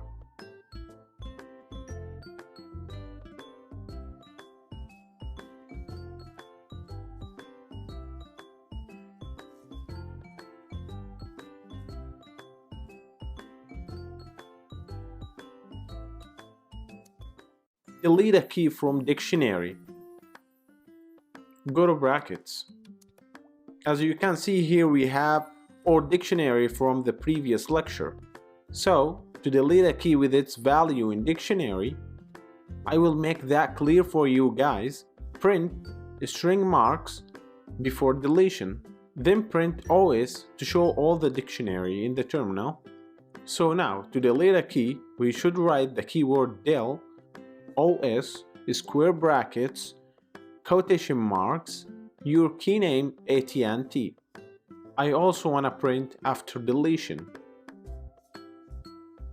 Then print OS and try that in terminal.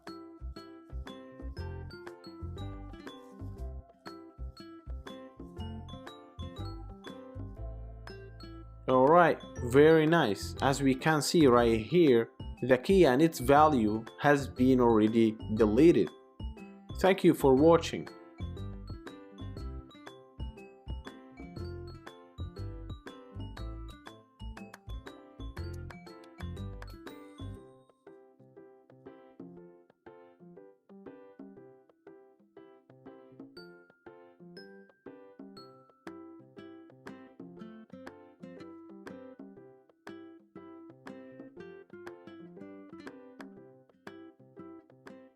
Using input function.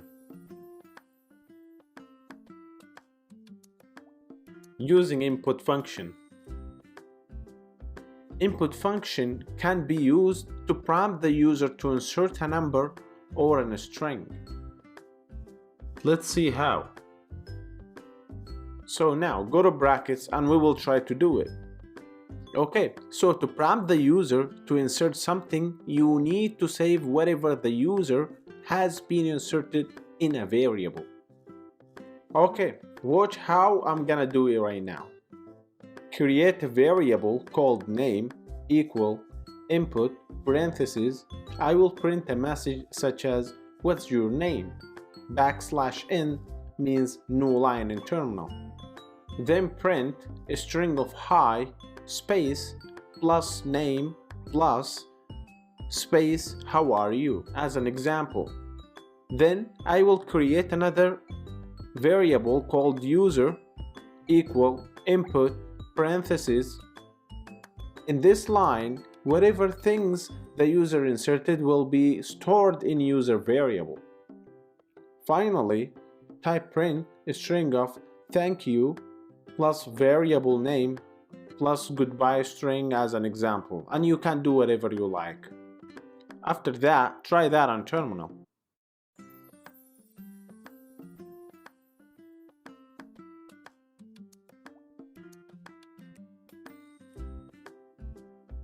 Alright, what's your name? John Doe. Cool, printed hi John Doe, how are you? So I'm good. Then printed thanks John Doe, goodbye. Really nice. You should try that by your code and your computer. Thank you for watching.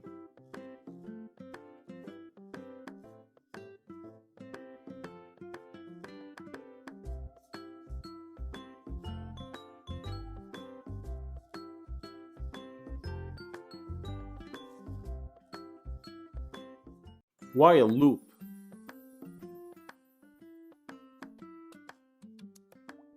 While loop. While loop is looping as long as the condition is true, which means while loop will still loop as long as given condition is true and stops when the condition becomes false. While loop is very important, and almost all programming languages have while loop. Python have two primitive loops, for and while. Let's see how. Okay, open brackets to try using while loop. So I will use while loop to print I as long as variable I is less than 6. So type letter I equal 1. To use while loop, you have to type the keyword while first, then parentheses and put the conditions. For example, while I less than or equal 6, which means I will still looping as long as I is less than or equal 6. Make sure the indentation is very important. Then type your statements or your block of code, such as print variable I and variable I plus equal 1. Plus equal 1 means to add by 1 each time the loop is looped. After that, try that on terminal and see what we did.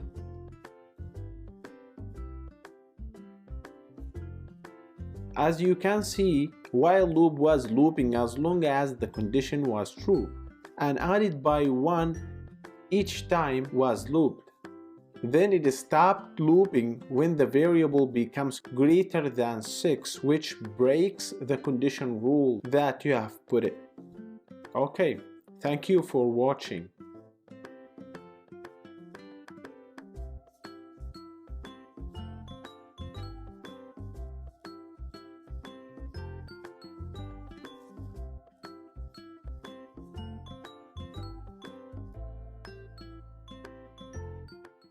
Using flag to stop looping. First, open brackets. Now, I will give you an example to see how the flag works. Create a variable equal empty string or nothing in the variable. Another variable such as name equal string write any name \n. Alright. Now I will use the flag. Type while I is not equal quotation marks q : I equal input parenthesis name.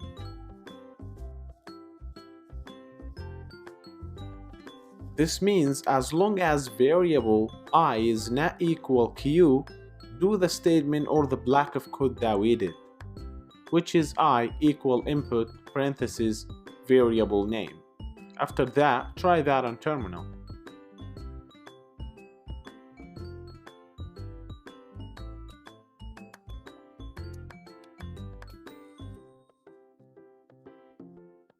As you can see, it says write any name. I will write anything now. Just watch out.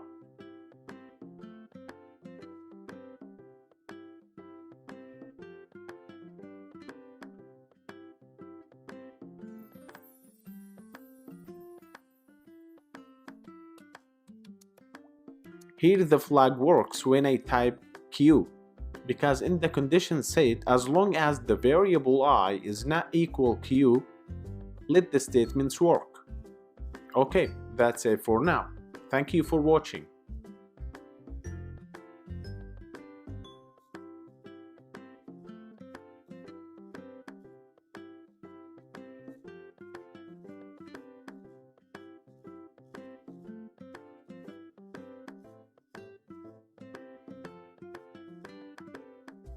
Infinite loop.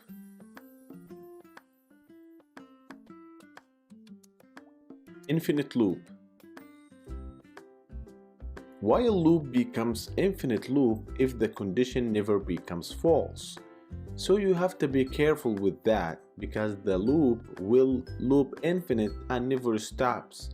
That's why you need to make it false as possible to stop looping. Let's see how. Now go to brackets. I will show you how the infinite loop works.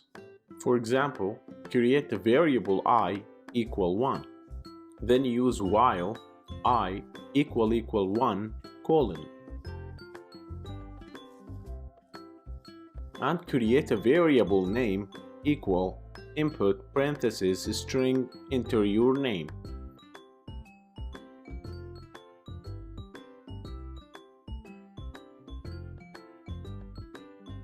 Then print string your name is plus name. You can either use plus or comma. Now try that in terminal.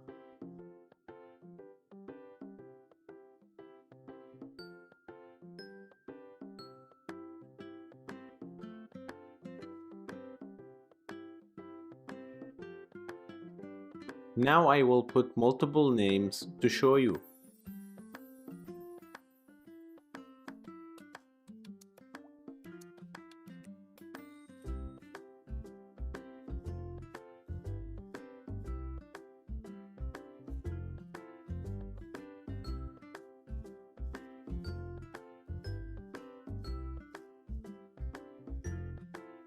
As you can see, it loops forever and never stops, because the condition never becomes false. Most of the time, infinite loop is not a good practice to do, and I really don't recommend it. Thanks for watching.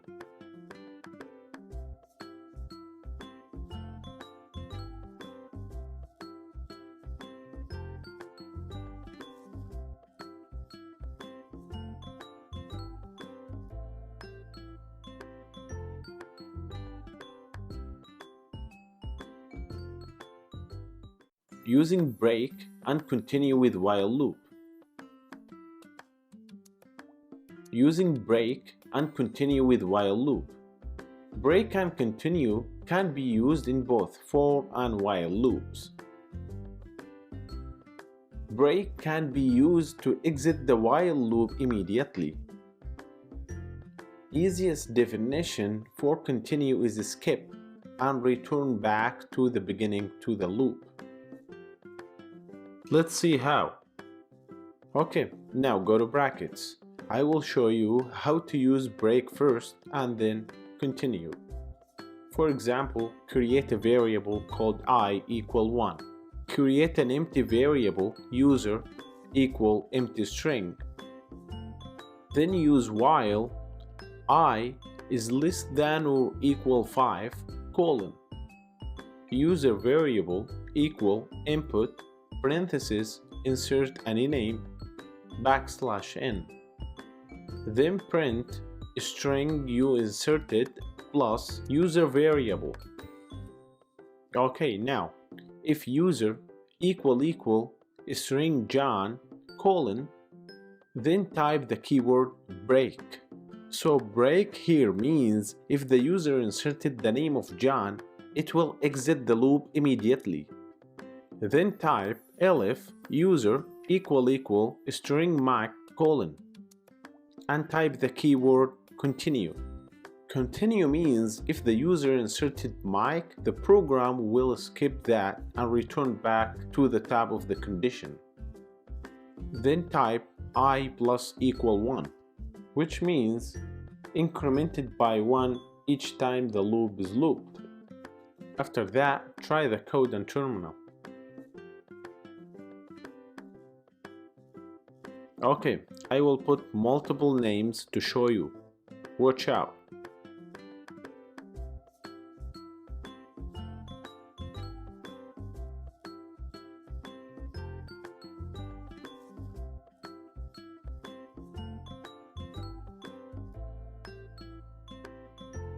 As you can see, when I inserted John, the loop stopped.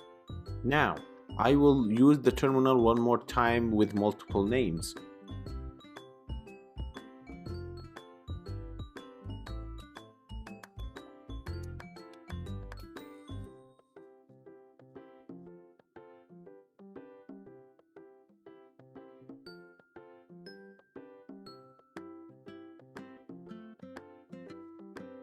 Okay, when I inserted Mike, it skipped. When I inserted John, it stopped. That's everything for now. Thanks for watching.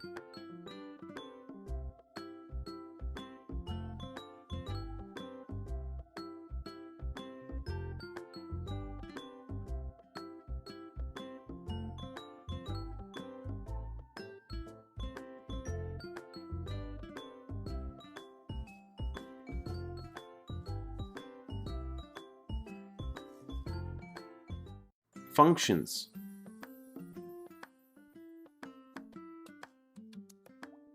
Functions. Function is a block of code that can only run when it's called. Functions can break your program to small parts to do a specific job of the program. It also makes your life easier to do not use a block of code multiple times.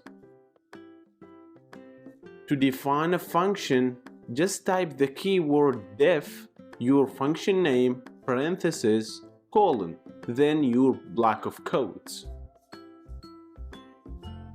Let's see how.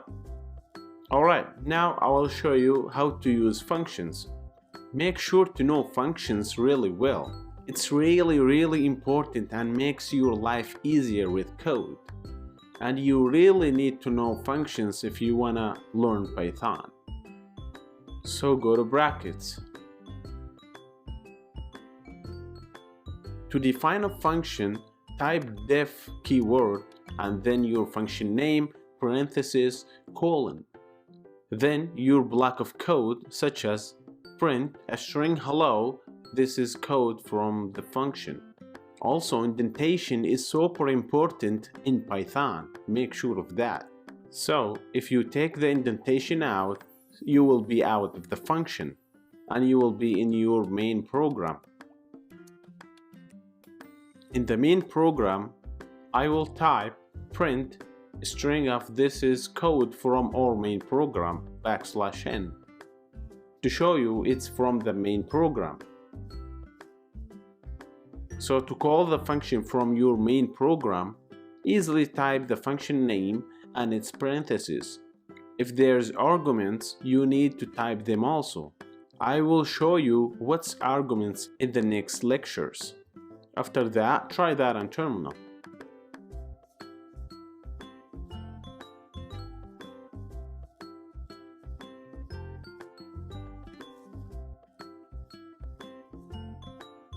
Beautiful, as you can see, your function works well in the main program. That's all for now. You need to practice functions in your own computer. Thank you very much.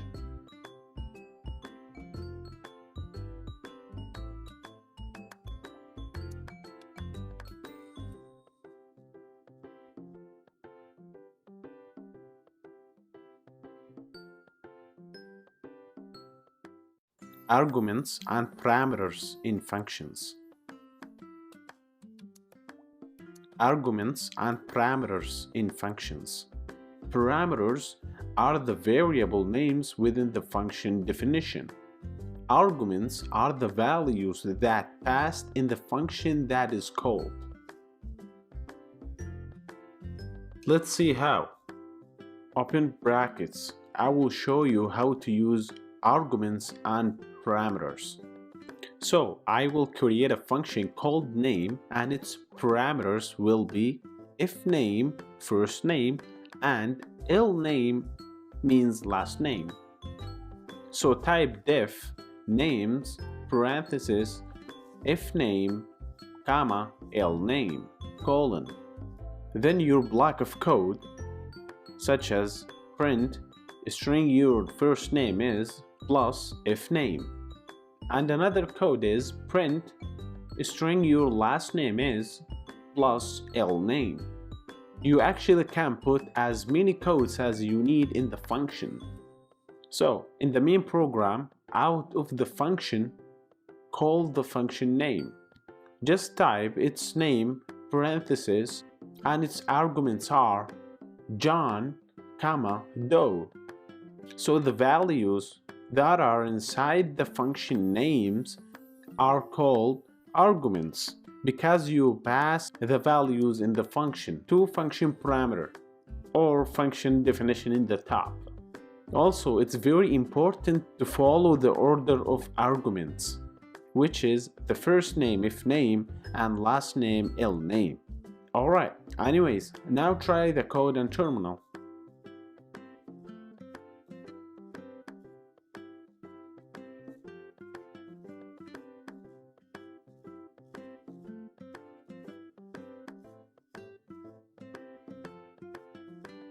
Alright, pretty cool.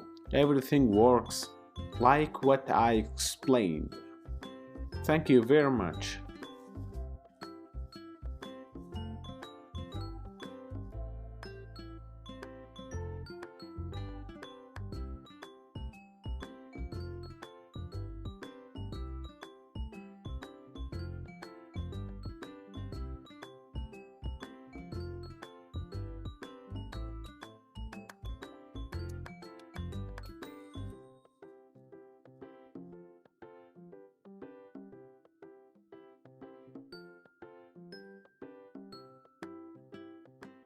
Multiple function call. Actually, you can use function call as many as you need. So open brackets to see how. As you can see, this is our previous function names. Easily just type the function call that you want, such as names parenthesis quotation marks Nancy comma quotation marks Marco. Just an example. Another function call names parenthesis quotation marks Maria comma quotation marks Chris. After that, save the file and try it on terminal.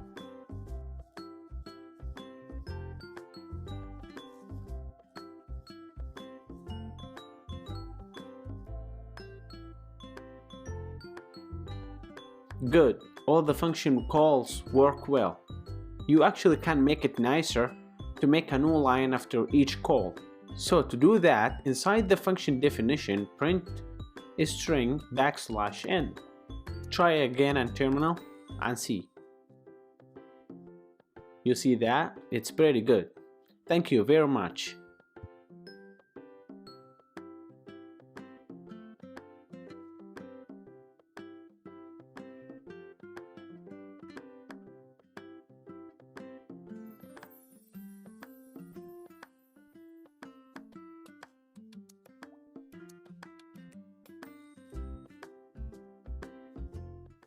Default values in functions. Sometimes you want your function to have multiple values by default, either a string or numbers. So go to brackets, I will show you how to do it. As you can see, we have our previous function names. So default values in functions mean to make the parameters of the function definition have values by default. To do that, in all parameters of the function names, we will give ifName parameter a value such as ifName equal quotation marks John and lName parameter equal quotation marks all punctuation marks Doe. So when we call the function without giving any arguments, it will print John Doe by default. So try that on terminal and see what it shows.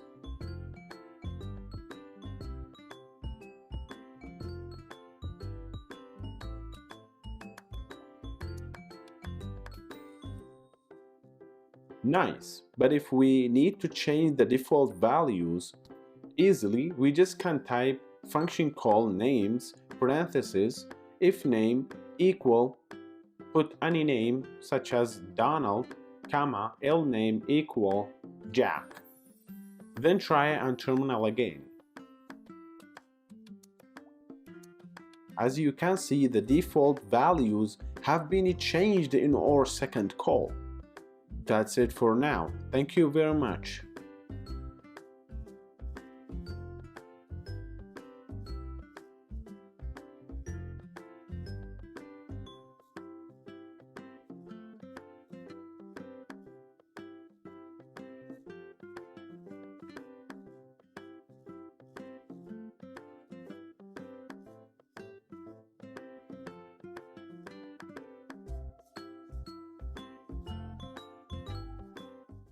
Order matter in functions. To follow the order of function parameters is important.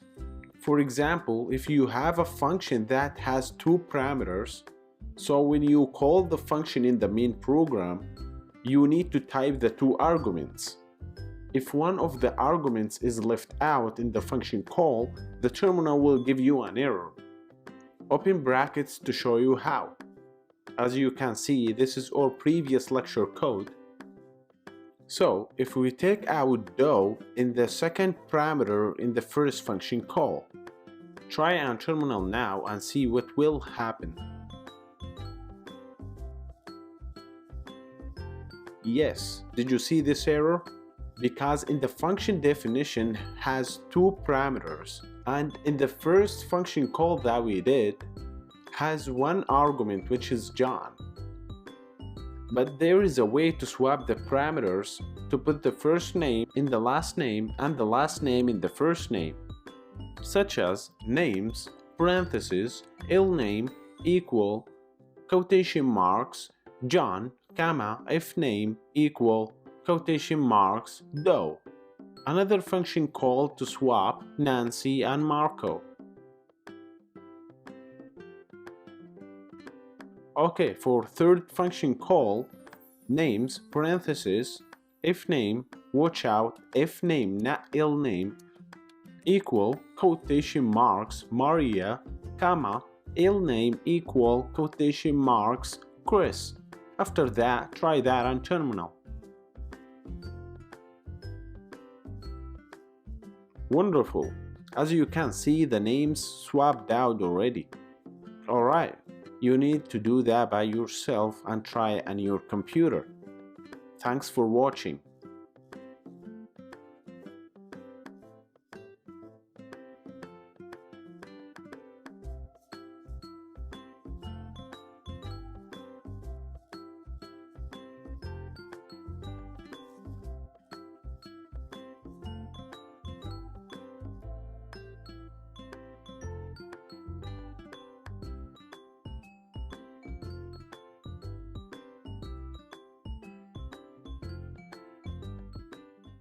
Return value in functions.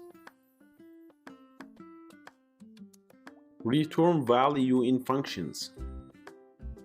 Functions are not only be used for displaying data and information, but they also can be used to return values in the function definition. Actually, you can use functions for anything you need to perform. They make your life a lot easier in writing code. Let's see how. Open brackets to see how can we return a value in the function. I will define a function called addition, parentheses, parameter A and parameter B, colon. Create a variable total equal variable A plus variable B. Those variables were declared in the parameters already. Now type return total. Return here means when we call a function, after the function perform, it will return the result to the main program. Okay, in the main program, print addition parentheses 10, 5 to pass them to addition definition. Then try that on terminal.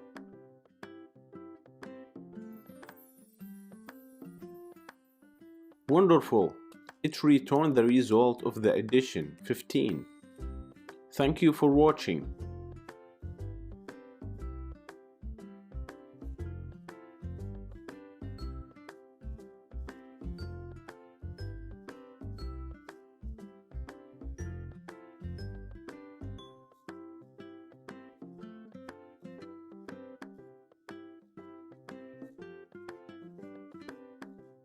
Classes.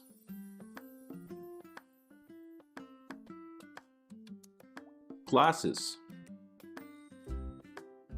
Because Python is object-oriented programming language, so classes are very important thing to know, and it's very effective rule in writing codes.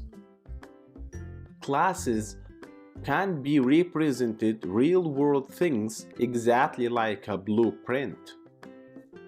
Almost everything in Python is objects, but classes are just like a blueprint, but classes themselves are not objects. Classes can create objects that are called instances. To create a class, simply we can do as keyword class, your class name, parentheses, colon. Then you can put your variables, functions, as many as code you need to perform. Note, first letter of the class name is always capital. So, to create an object of a class, your object name equal your class name, parentheses. See next lecture to know how to create a class object. Thank you for watching.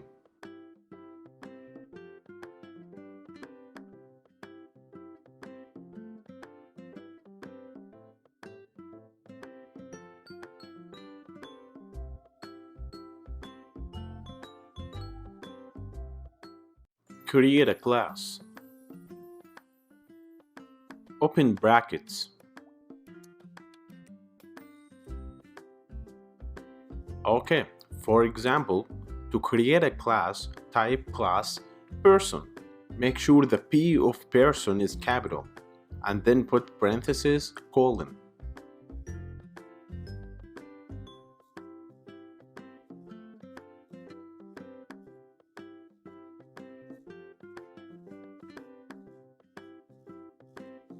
So, inside class person, put your functions and variables.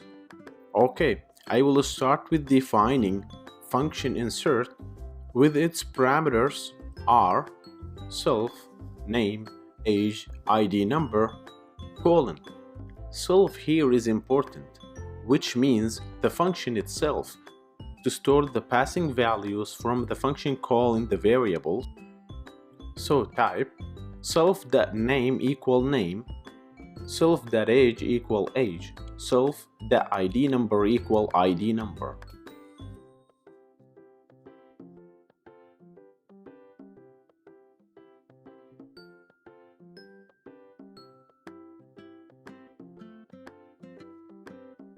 Make sure the indentation is very important.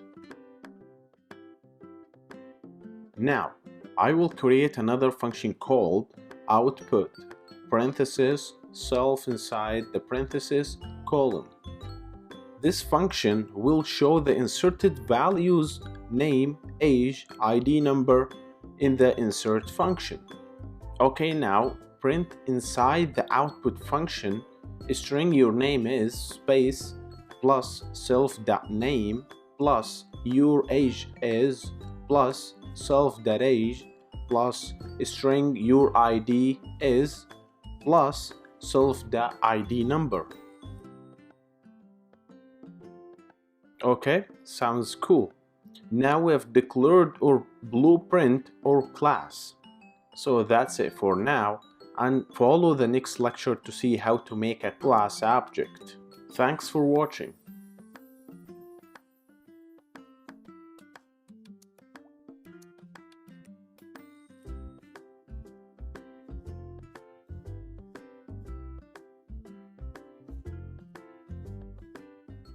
Create a class instance or object. As you can see here, this is our previous class that we declared. So now, to create a class instance or a class object, simply type the name of the instance or the object that you want to create it, such as J equal person parenthesis. Okay, the J object has the functions and variables that are declared in the class person.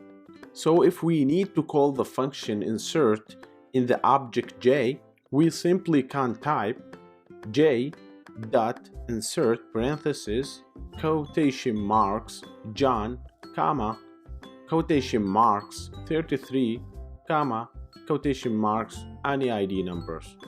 Good. Then I will call the output function to print things that I have put in the function insert. After that, try that on terminal. Alright, as you can see here we got an error. Do you know why we got that error?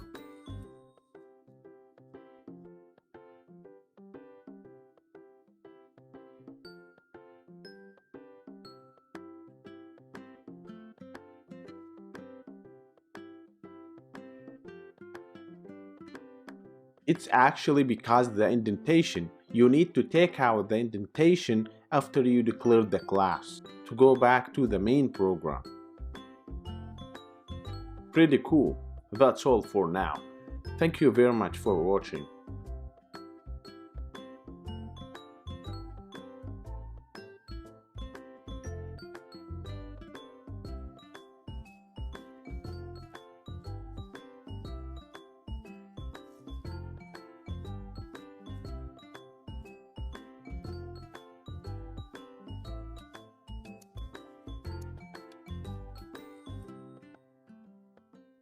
Constructor init function. Constructor init function.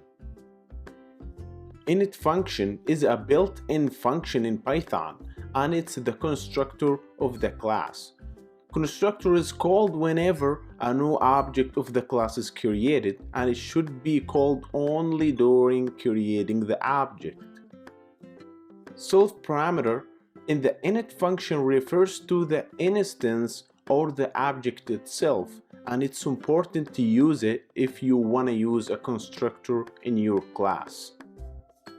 Let's see how. Okay, first go to brackets.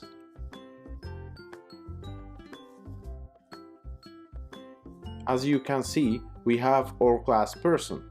Now I will show you how to use the constructor of the class. Type def underscore underscore init underscore underscore parenthesis self name age ID number colon. Then self.name equal name, self.age equal age, self.id number equal ID number or ID num whatever it is. Next, type our output function.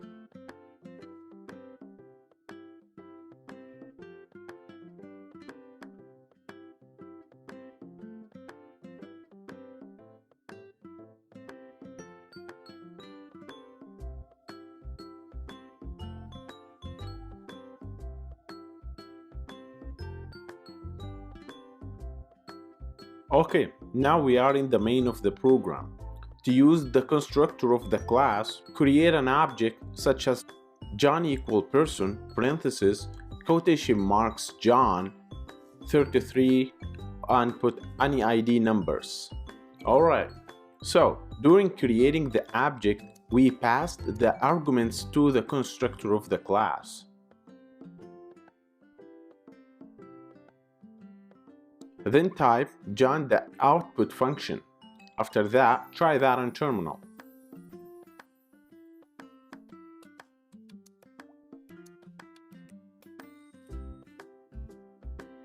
Really nice. The constructor of the class works well. Thank you for watching.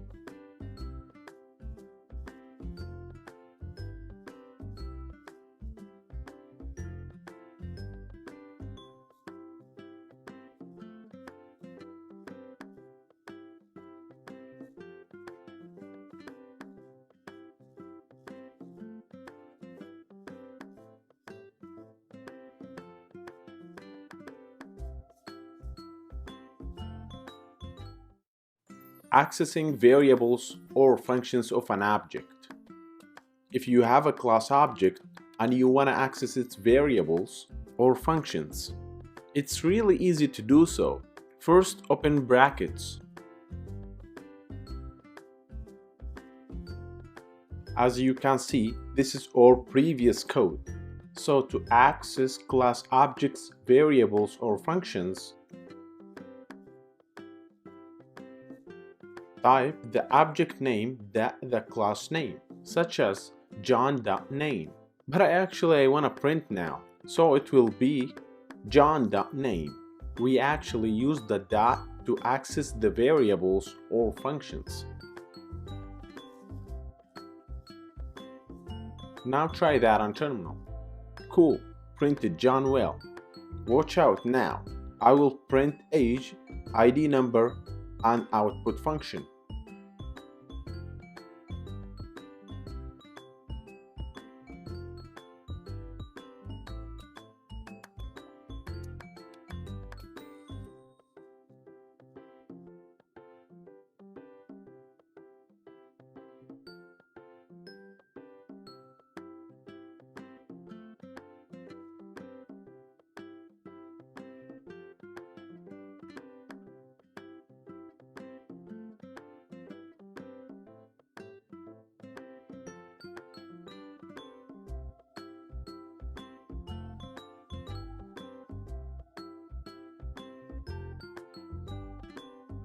Nice, all of them work well.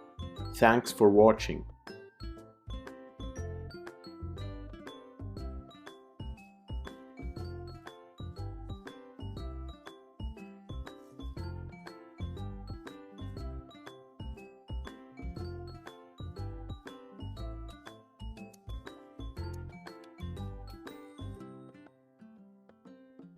Creating multiple instances of a class. First, go to brackets. We have our person class here, so it's very easy to make multiple instances of a class. Such as j equal person, make a constructor, quotation marks John, comma, 46, comma, put any ID number you like. You also be able to do another object class. You actually can do as many as instances you like. Such as m equal person, make a constructor, quotation marks Melissa, comma, quotation marks 55, comma, any ID number you like. Okay, then use j the output and m the output to print them on terminal.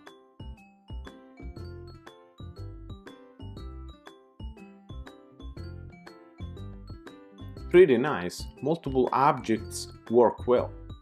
As you can see, all of these lectures are just examples for you, so you need to do that by your computer. Thank you very much.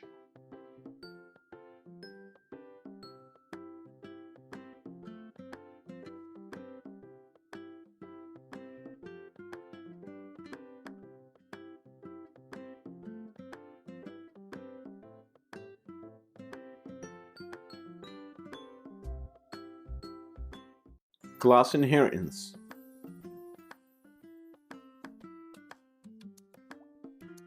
Class inheritance. Class inheritance means to create a class called child to inherit all the features, functions, and variables of the base class parent. Inheritance makes the life easier when you need to create a class that takes all the features of the previous class you got. So, you do not need to repeat the same code of the previous class to the new one. That's why we use inheritance. Let's see how. Now, I will show you how to use inheritance. First, go to brackets. Okay, I will create a class called child. Inside the parentheses of the class child, we put the parent name class person inside the parentheses colon. Then type the keyword pass, which means child class will inherit all the features of person class. Then simply create a new object of child class, such as kid equal child parentheses quotation marks Johnny comma quotation marks 5 kid.output. After that, try that on terminal.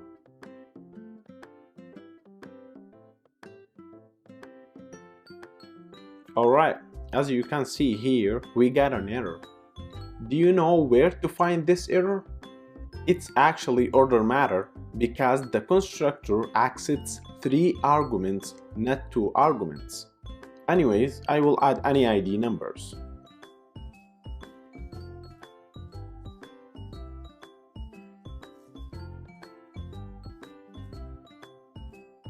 Try the terminal now. Wonderful, works great right now. Thanks for watching.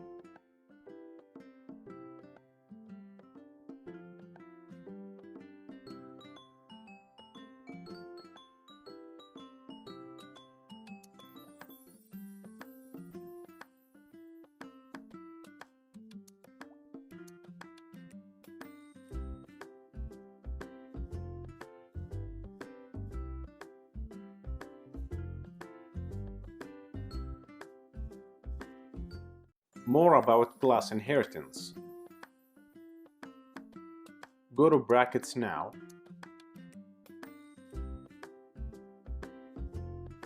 For now, I will create a new class that is over child class.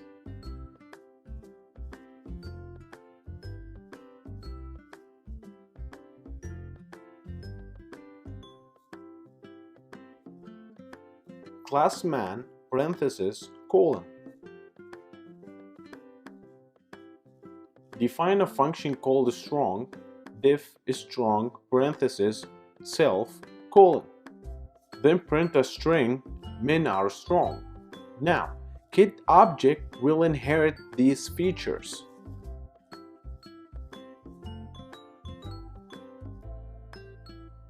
So type kid.strong parentheses. After that, try it on terminal. As you can see, we got an error because we did not include man class inside the parentheses of the child class. Try on terminal one more time.